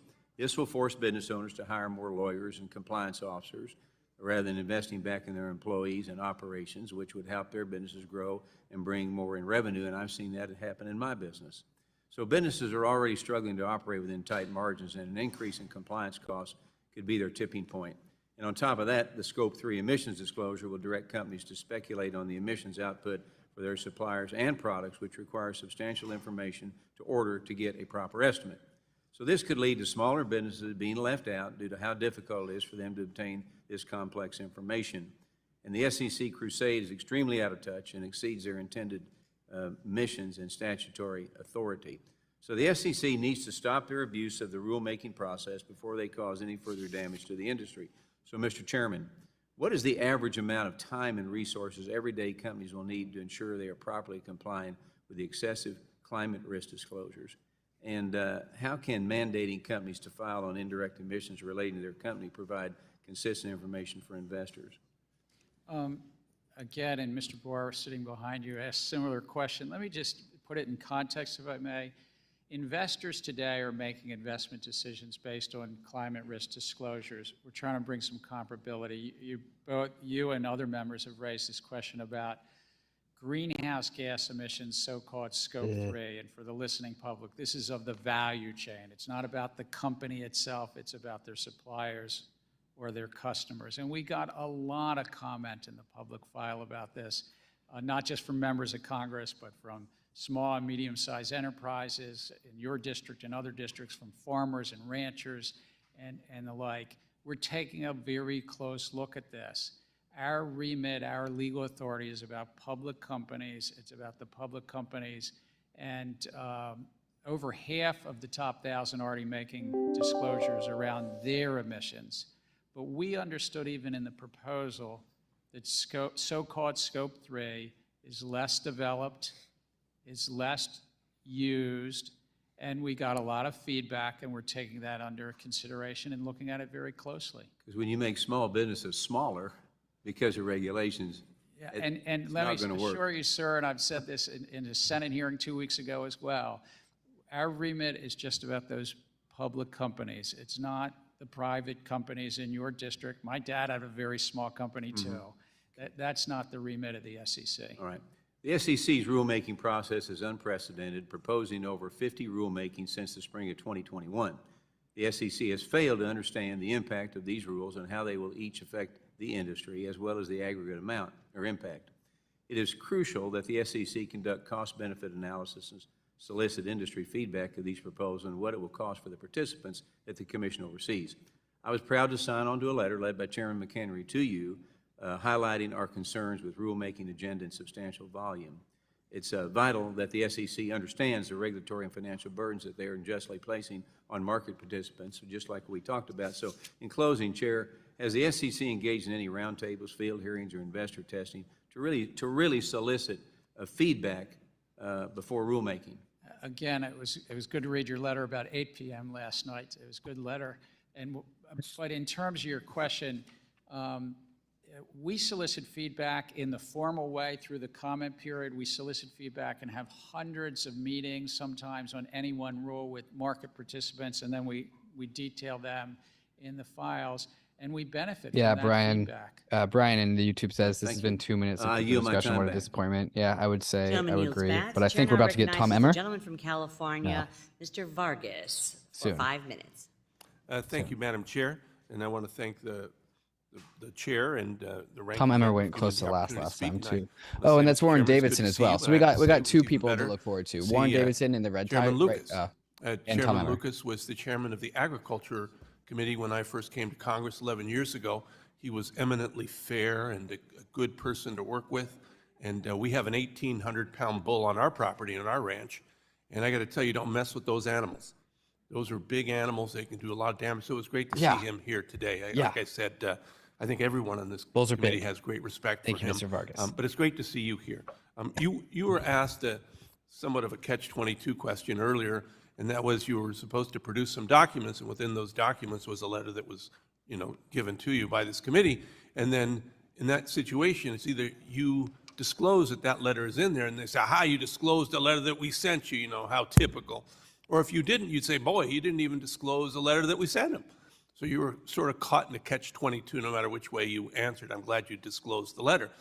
But then you were asked, I think, a very ugly and unfortunate question about a recent senator and your interactions with him because he's been indicted. I think there was an insinuation there that maybe that something that you did was inappropriate or improper. Could you comment on that, please? Well, I can't comment about a criminal prosecution. No, not about the criminal prosecution, but the insinuation that you possibly did something that was inappropriate in your conversation with him on the phone.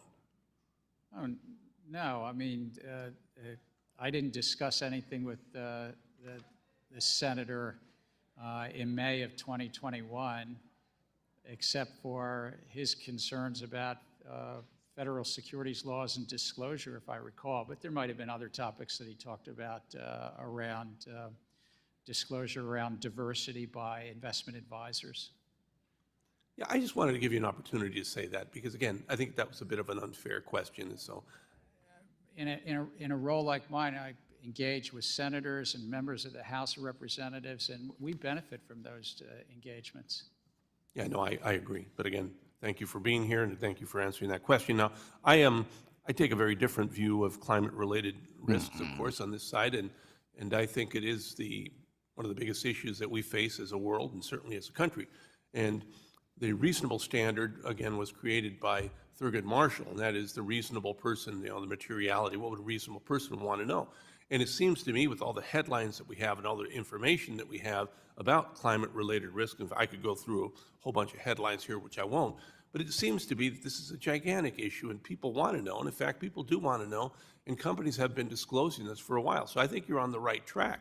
But you're not a climate change organization, are you? You're not the cop on the beat for that. No, we're a securities regulator and disclosure-based regulator, and that's what we're trying to do here is just, as I've often said, investors are making decisions today about public companies based on their climate risk disclosures, and it's trying to ensure that it's truthful, it's accurate, it's decision useful.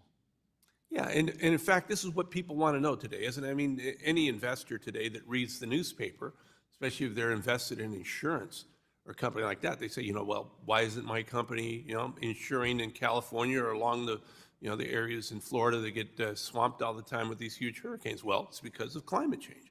And now, interestingly, we used to have climate deniers say that, no, we have the scientist that says that climate change isn't real.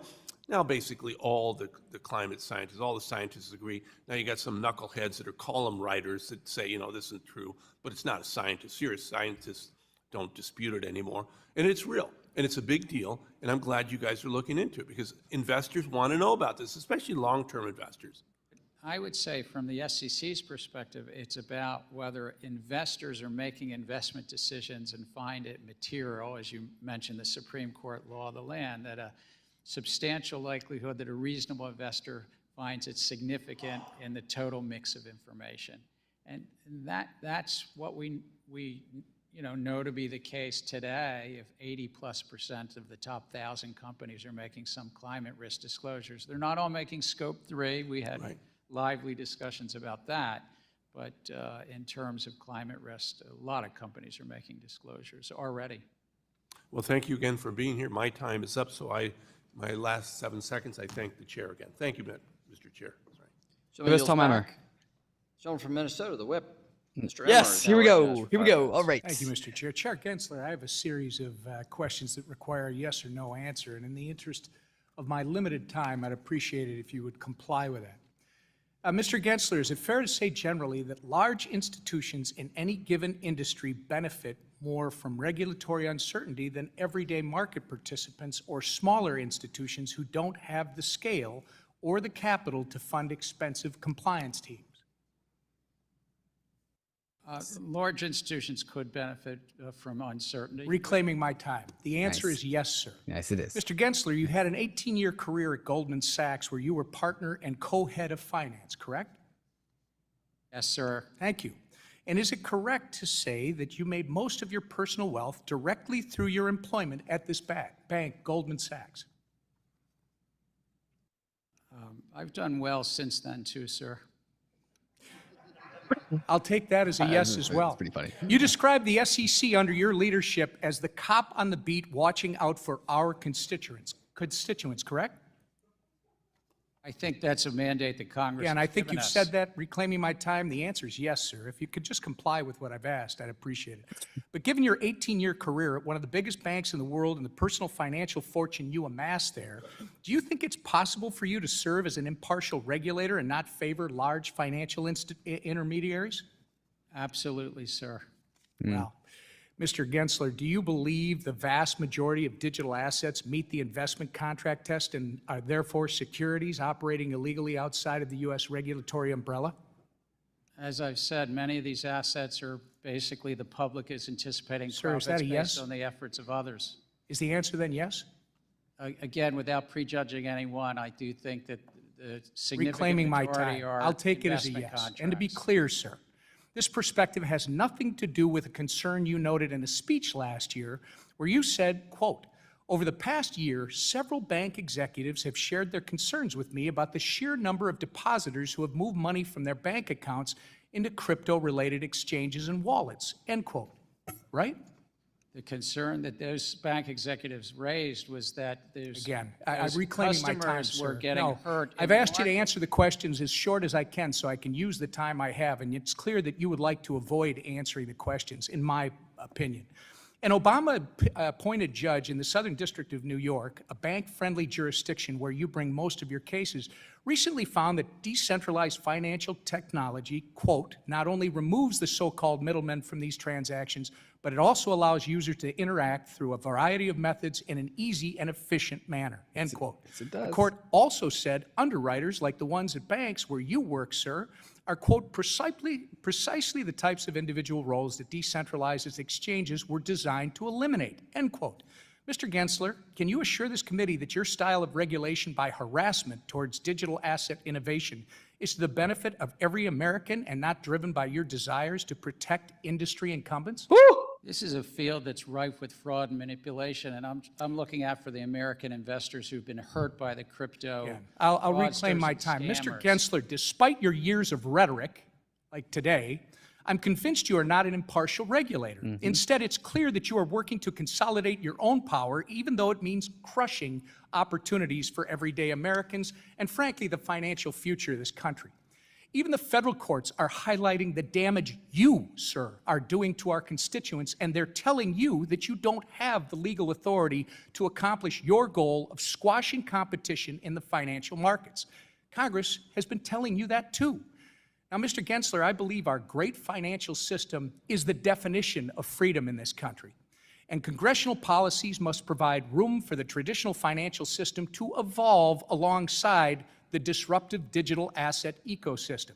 That said, it cannot be understated that a common theme throughout your career, sir, is your relentless loyalty to the largest financial institutions at the clear expense of innovation, competition, and everyday Americans. I yield back. I suspect some large financial institutions would not agree with that. There's no question, sir. I've yielded back my time. Thank you, Mr. Emmer.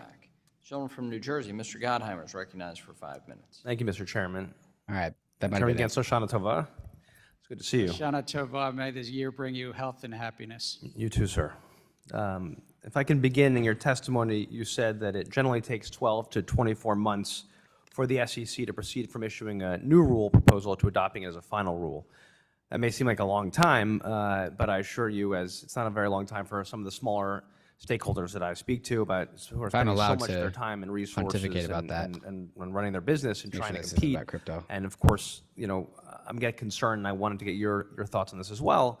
Are you worried at all that all these rules are putting smaller and medium-sized businesses at a disadvantage and inadvertently benefiting the larger ones that can better handle the deluge of all the proposals? So is there an unintended consequence of actually limiting the flow of capital to smaller and medium-sized businesses and favoring the larger ones? And we've talked about this in your office as well. I think that we benefit hearing from those small businesses. We often then look to adjust. Okay, so the critique, Brian's critique is like, guys, Tom Emmer just made statements and didn't make Gary Gensler answer anything. That was so lame. This is kind of what this is.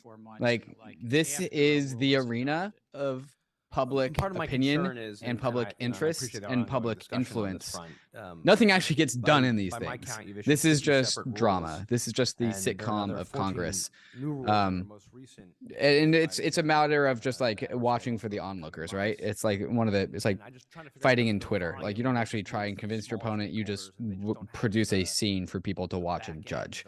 Tom Emmer, what he just did was tried to frame Gary Gensler as being an interest of the big banks. He tried to do the alignment of Gary is doing his shenanigans in the SEC because it aligns with large financial capital institutions.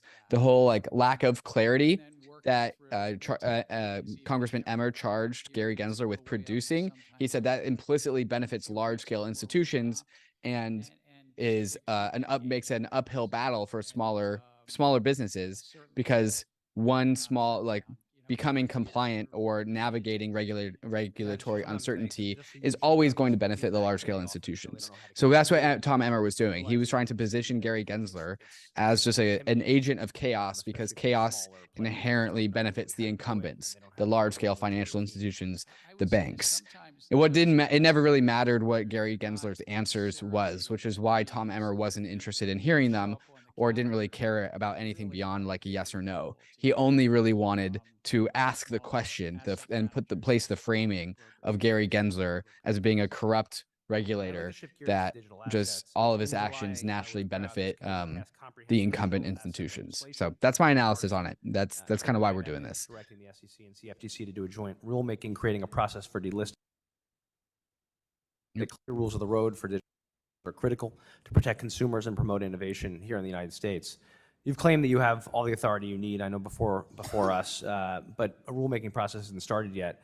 Can you explain to us why, please? Well, because there's already laws and rules in the books. There's rules and laws in the book that apply to crypto security tokens like they apply to others. And there's nothing incompatible because you're storing something of value on a blockchain ledger. We talked earlier about being technology neutral. Whether you're storing that at DTCC, the public clearinghouse, or you're storing it on an accounting ledger called blockchain, it's still a transfer of value, and the public is maybe, depending on the token, anticipating a profit based on the efforts of others. As it relates to the so-called crypto exchanges, they're doing what we wouldn't even allow anywhere else. They're commingling, co-bundling, trading against the public, and sometimes front-running the public on their platforms. So memorandums of understanding have long been used and adopted in a number of contexts. In June 2022, you told the Financial Times you were working on an MOU with the CFTC to avoid regulatory gaps for crypto. Can you give us an update on the status of the MOU, please?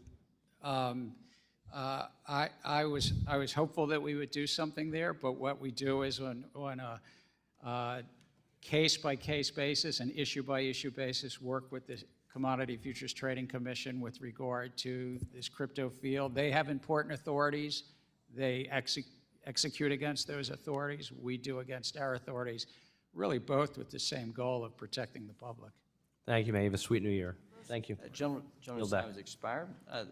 Gentleman from Michigan, Mr. Huizinga, is recognized for 5 minutes. Warren Thank Davidson. you, Mr. Chairman, Warren and Davidson. good to This be man. back. I We was want him. out of order here because I was in a this man. bipartisan meeting with the Speaker talking about a debt commission, and I hope that that is going to be part of the path forward that we are dealing with government funding and our long-term debt. But I want to move quickly, but I want to follow up on some of Chairman McHenry's line of questions and remarks. And I'm not going to belabor the whole situation where we've had public documents that you've given us on our request that's been out there for over 7 months. No real information except for that which was FOIA'd by the public.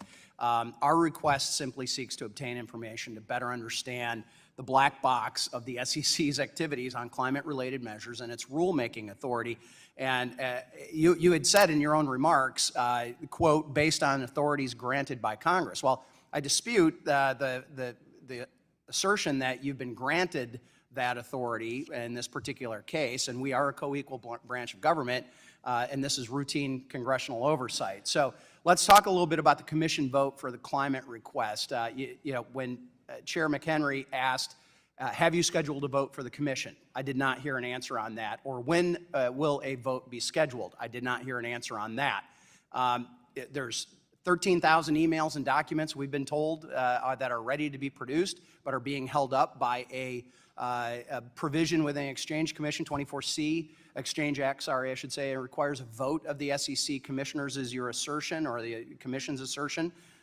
Lawyers differ on that, and it's my understanding that you claim that you don't have the votes necessary on the commission. But Mr. Gensler, I want to ask you this. Are you personally ready to vote yes to produce these documents to this committee? We continue to work with your staff and continue to work. We have voted as a commission on the I think they're called transcribed interviews of. This transcribed interviews are very different than the documents that we have requested. I'm asking you, not about the commission. Are you voting yes, and will you vote yes on giving that information to our committee as requested? This is a really good As I website, by said, the way. I Coinbase.com/public truly believe in the hyphen policy. Oversight of Can this give you a committee, TLDR on, Yes. working with the committee to Congress Yes or no? stance towards crypto. working with my fellow commissioners, and we're. I want to know what you are going to do, not speaking for anybody else. You, Again. yes or no? Sir, again, we're working through this at the commission level. Come on. And with. All right, with your this is staff. ridiculous. Okay, so let's assume your answer now is no. So what have you done to try to produce a vote of any sort? Are you talking to your fellow commissioners? Are you whipping them? Are you asking them to vote for that? We have ongoing discussions. We, of course, have to have it one-on-one Okay. because of the Government and Sunshine Act. All right. Frankly, we've been pretty cloudy over here on the congressional side. I mean, you're fulfilling FOIA requests, but you will not give that same information to Congress. That's a problem. So under 24C, the delegated authority by the commission allows you to do those FOIA requests without a vote of the commission. Seems to me maybe we need to help you out. Does that seem reasonable? Because here's our problem. What happens if you never get the votes? What's your plan? Ignore Congress? We're going to continue to working with you. What is your plan? Because we've got a plan. The chairman outlined the plan. And it begins with a P and ends in oxy, and it's not a real fun word that any of us want to fulfill. Again, we're continuing to work and trying to get you documents on a regular basis. But you are not. You are giving us publicly available documents. That is not the role of oversight. So, okay, so are you open to legislation that would clarify that the SEC is not required to have a full commission vote to comply with the requests for Congress or in Congress or this committee? Again, I'd have to have staff look at the legislation. We'd give technical assistance as we give it on other provisions. Yeah, I'm pretty sure we don't need your technical assistance because so far the technical assistance has gotten us nothing. So, Nice. well, I enthusiastically support the chair's discussion of using compulsory process. And it's shameful that you're hiding behind this 24C process and that the commission is. And we are going to have to remedy that, apparently, based on your lack of cooperation. One last quick question. Did you ever receive a memorandum or agency document in writing assessing the Supreme Court's decision on West Virginia versus EPA on the SEC's rulemaking authority? I know that we've had discussions. I don't remember any memo. I've read. I'm going to ask you to follow up. My time has expired. Gentleman's time has expired. We're going to have you follow up in writing with that, Mr. Chairman. I yield back. Thank you. Gentleman from Illinois, Mr. Casson, is recognized for 5 minutes. Thank you, Mr. Chairman. Nice to see you again, Secretary. I want to talk about your climate disclosure There's 3 rule. left, including this I know guy. that's surprising, Two but I after wanna this talk guy. about that. And I One of them realize that is, they're coming out soon. Warren Davidson. I'm not going to be able to get into specifics, but I do just want to expand a little bit. You had mentioned to Mr. Cleaver that investors were asking for more clarity because of all the voluntary disclosures that are out there.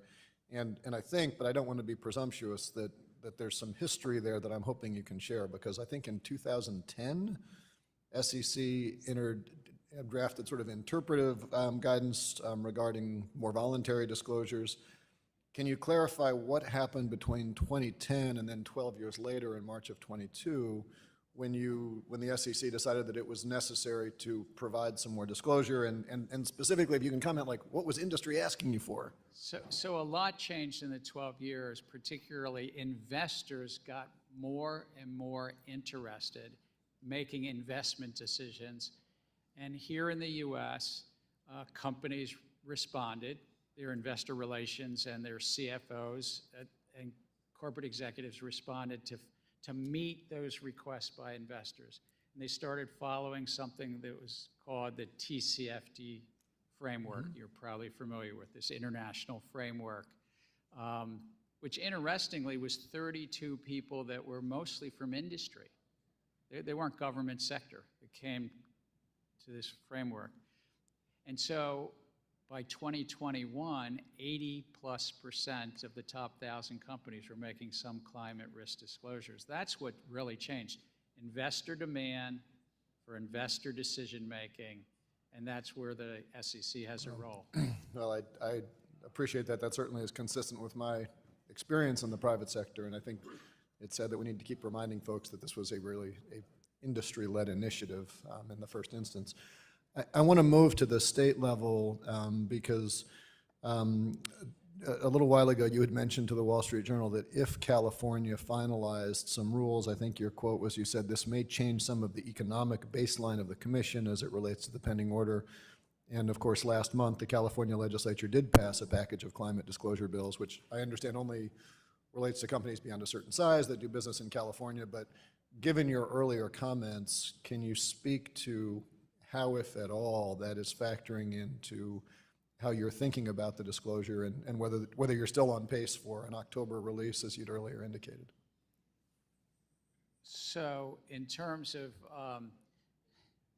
we look at the economics very seriously, and that law that was passed in California is not yet signed, but if it were signed into law, as I understand it, that would require companies of a certain size to report on their climate risk, I think over $500 million in revenues, and those over $1 billion in revenues to report greenhouse gas emissions. And for the listening public— And on a Scope 1, Scope 2, and Scope 3 basis, it's worth pointing all out. three of these scopes. But for the listening public, it's estimated that somewhere between 1,400 and 1,500 public companies might need to report under that law. We have not confirmed that number. That's just an estimate that's in the press. And so that may change the baseline. If those companies were reporting to California, then it would be, in essence, less costly than, because they've already been producing that information.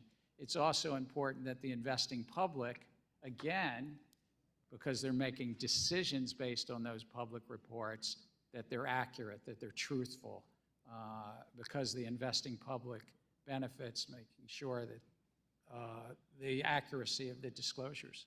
And you had indicated that you were targeting an October release date for the final rule. Are you still on that pace? Can you speak that? And does California's actions in any way change that? Let me just put this a little in context. Twice a year, working with the Office of Management and Budget, we put out what's called a unified agenda, and we put dates on all of the proposals really in 2 different dates of the year. So I wouldn't, with all respect, put too much emphasis on that. It's really with 16,000 comments. We've gone through, it's 15, 16 months since we made the proposal. It tends to take, again, 12 to 24 months. But we're not doing this against a clock. When the staff's ready, when the commission's ready. Well, thank you. Got more questions, but I'm out of time, so I yield back. Thank you again for being here. Gentleman yields back. We'll now go to the gentleman from Georgia, Mr. Loudermilk, for 5 minutes. Well, thank you, Mr. Chairman. Chairman Gensler, thank you for being here. Mr. Chairman, did Warren Davidson leave? I'd like to submit for the record a Wall Street Journal article by Warren Stevens and Paul Riley entitled, "The SEC Wants to Spy on Your Portfolio." Without objection. Thank you, Mr. Chairman. Chairman Gensler, as the op-ed points out, prior to the consolidated audit trail, the government needed legal cause to force financial institutions to report their customers' personally identifiable information. In your opening statement, you refer to the SEC as cop on the beat. But law enforcement has to comply with due process. And I'm convinced that the consolidated audit trail has the potential to become another warrantless surveillance program. And as we have all experienced, if you extend the government power, that power will inevitably be abused, as we saw with the FISA courts, especially if that power does not have direct oversight and control by Congress. I like what I'm hearing. My first question, Ms. Gensler, have you read this article? The Wall Street Journal just came out the other day about the consolidated audit trail. I may have, I feel like it's in the last 2 days. I saw the headlines. All right. So it goes on to explain the problems that I've laid out several times when you've been here before about the collecting of personal identifiable information and, quite frankly, a lot of information about individuals and their buying of stocks. In fact, When you were here last time, I believe that you expressed the purpose of this is so you could peruse to look for any potential illegal activity. That's a blatant violation of the Fourth Amendment. That is what this article is spelling out, and it's gotten the attention of a lot of people, even outside the financial services arena. So I would encourage you to please read it, because I think it explains the concerns that many of us have about this program. Also, Mr. Chairman, I'd like to submit for the record a letter that was sent by me and my colleagues to Mr. Gensler regarding the Consolidated Audit Trail.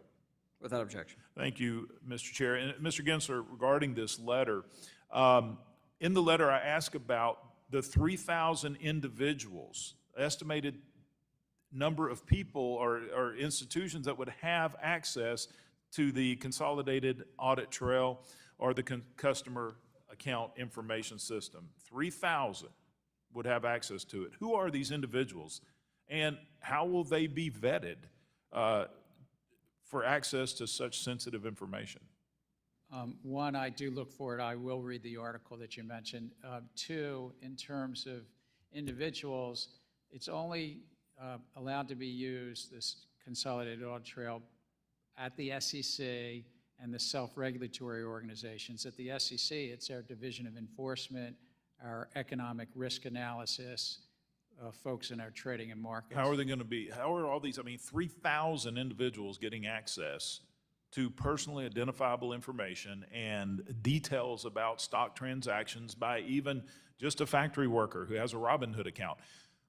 What's the vetting process on this? And how are we going to be ensured that they do not use this in violation of personal rights? I just want to say, I'm not familiar with that number, but in terms of at the SEC, these are people that are dedicated public servants that are full-time at the agency, either in our enforcement, our economic risk, our trading and markets, the market surveillance. Well, if you respond to the letter, that may be helpful. And I'd like to move on because we are getting short on time.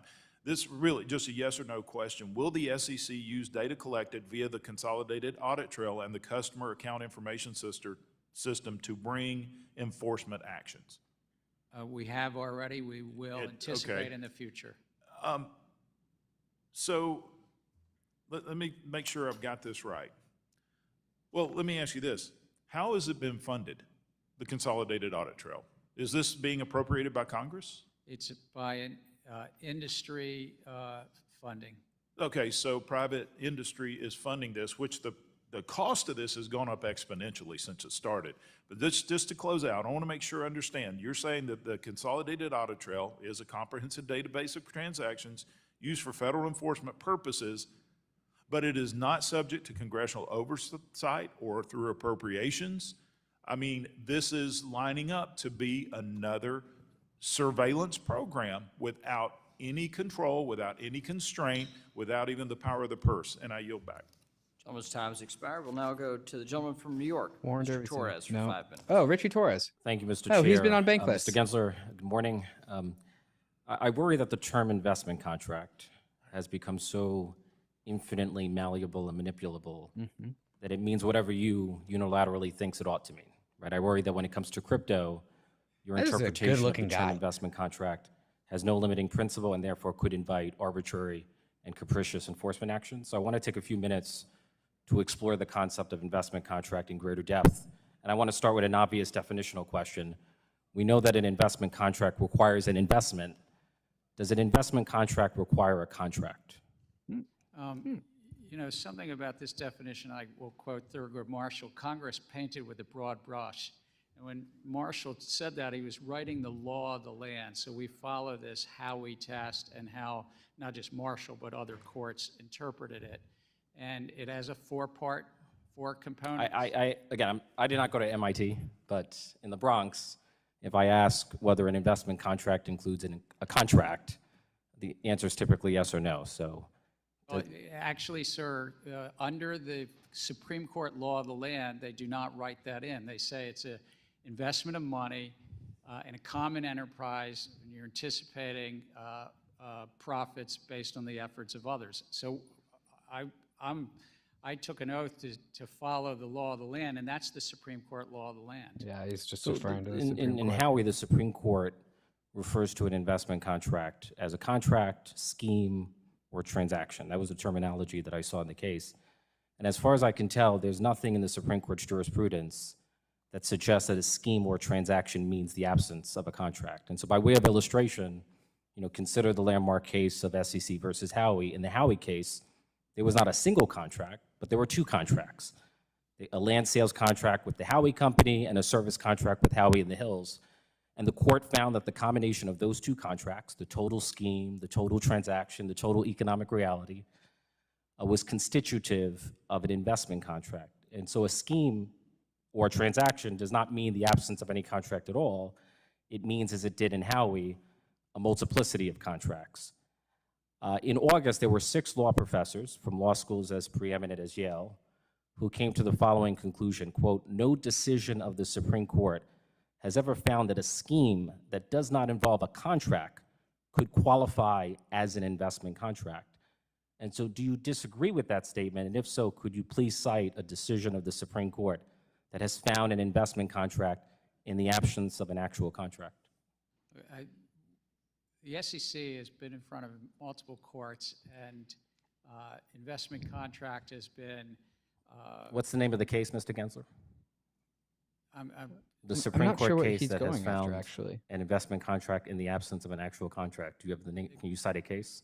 The SEC, over the decades, whether it's Can you cite a chinchillas, case? whether it's Is there someone in the whiskey chat who caskets, knows what whether it's Richie Torres is up to? crypto, if What's he trying to get the at? public is investing based upon the efforts of others. I find it telling that you cannot cite a single case. That's a security. Not a single, how about a Second Circuit case? Can you cite a single Second Circuit case I that found an investment contract in the absence of a I contract? understand where you're trying to go, and I'm going to leave that to the very fine attorneys at the SEC in front of courts. But I'm saying the core principle Mr. Gensler, this is a field. this that is, let picking me finish, the let me finish. pocket This of is the this is public. a question to which you should know the answer, because the definition of an investment contract is the central issue.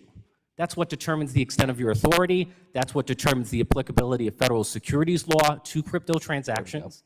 And your inability to answer that question is baffling to me. I'm answering it consistent with what the Supreme Court has said, which is the law of the land is a 4-part test. And yet you cannot cite a single case to support called your argument. There's no It's called contract without a Reeves. It's contract, so called crypto many tokens aren't cases at the investment Supreme contracts Court, by default sir. and aren't securities by 8 or 9 default. times it's been affirmed by the Can Supreme I ask, suppose I were to purchase a Pokemon card, would doing so constitute a security transaction? You could purchase a Pokemon card. I don't know what the context is, but if you're just purchasing a Pokemon card. If I purchase a Pokemon at card, is at that a security retail store, transaction? that's not a security. Okay. If I were to purchase a tokenized Pokemon card on a digital exchange via a blockchain, is that a security transaction? I'd have to know more. Okay, so for you, the process of tokenization is what transforms a non-security said transaction into a security transaction? Look, if the investing I thought you were public- technology neutral. If the investing public is anticipating profits based upon the efforts of others and they're exchanging funds, that's the core. I of see that my time has test. expired, so. Love you, Richie. Gentleman's time has expired. We'll now go to the gentleman That from was great. Ohio, Mr. Davidson, for 5 minutes. Yeah, Warren Davidson, there we go. Chairman Gensler, recently a federal court called your rejection of a Bitcoin ETF, quote, arbitrary and capricious. In a subsequent interview, you dismissed the judge's opinion. Asked a follow-up question, if anything a judge says would change your mind, you responded, quote, well, no, not really. It seems that you don't really recognize the authority of the judicial branch. You seem to have a love for the Howey test, selectively applied as illustrated by Mr. Torres.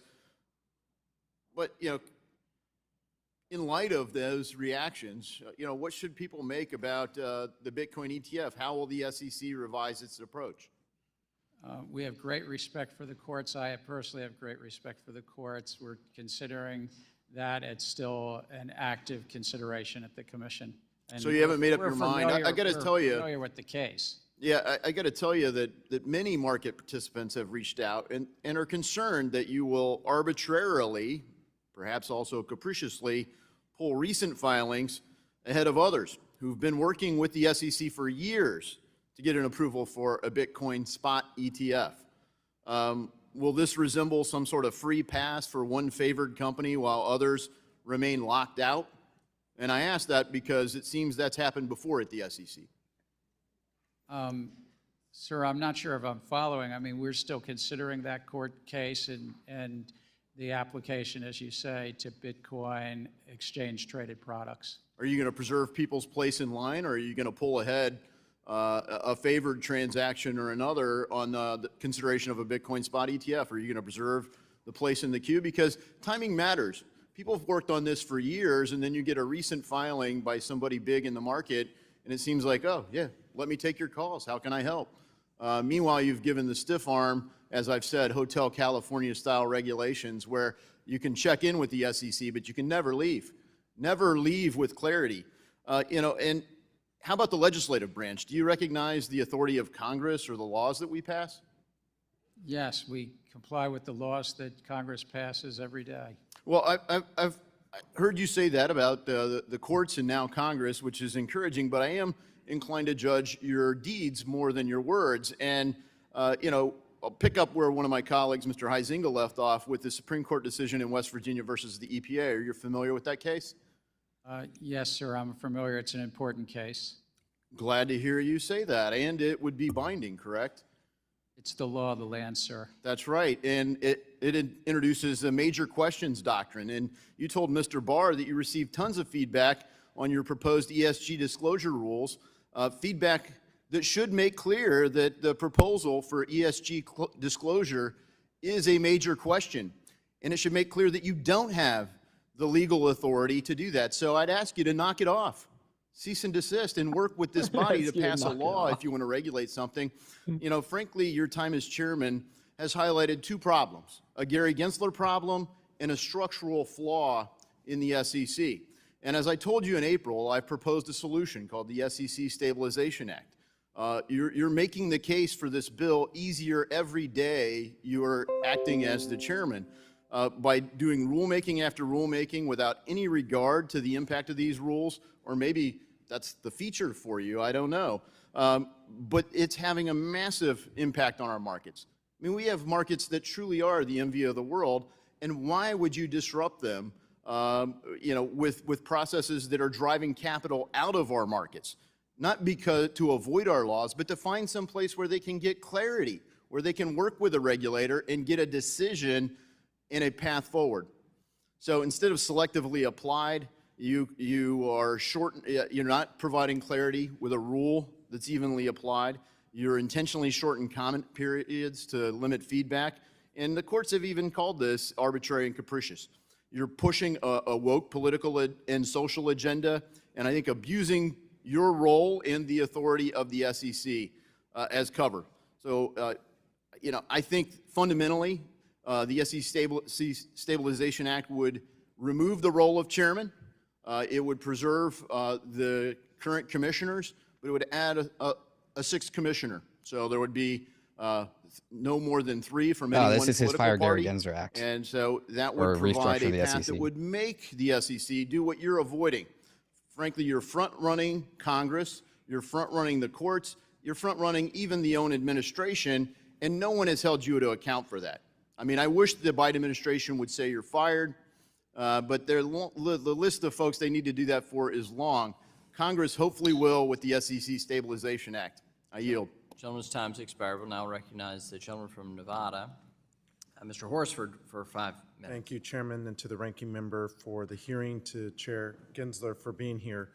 While investor protection remains paramount for my colleagues and myself, it should not be lost on anyone here that the largest risk our investing public is exposed to at this moment is the risk. I think we might be out of all of our government crypto shutdown. stands.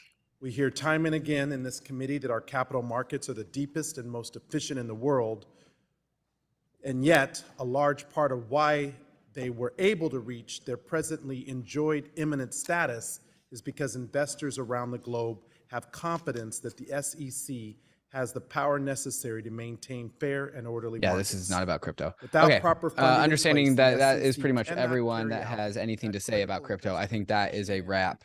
Thank you to the almost 700 people that showed up. We're going to clip some of this stuff and put it out on the Twitter. That was great. So to recap, I'll continue working. who are the big ones? Patrick McHenry, who is managing this whole thing.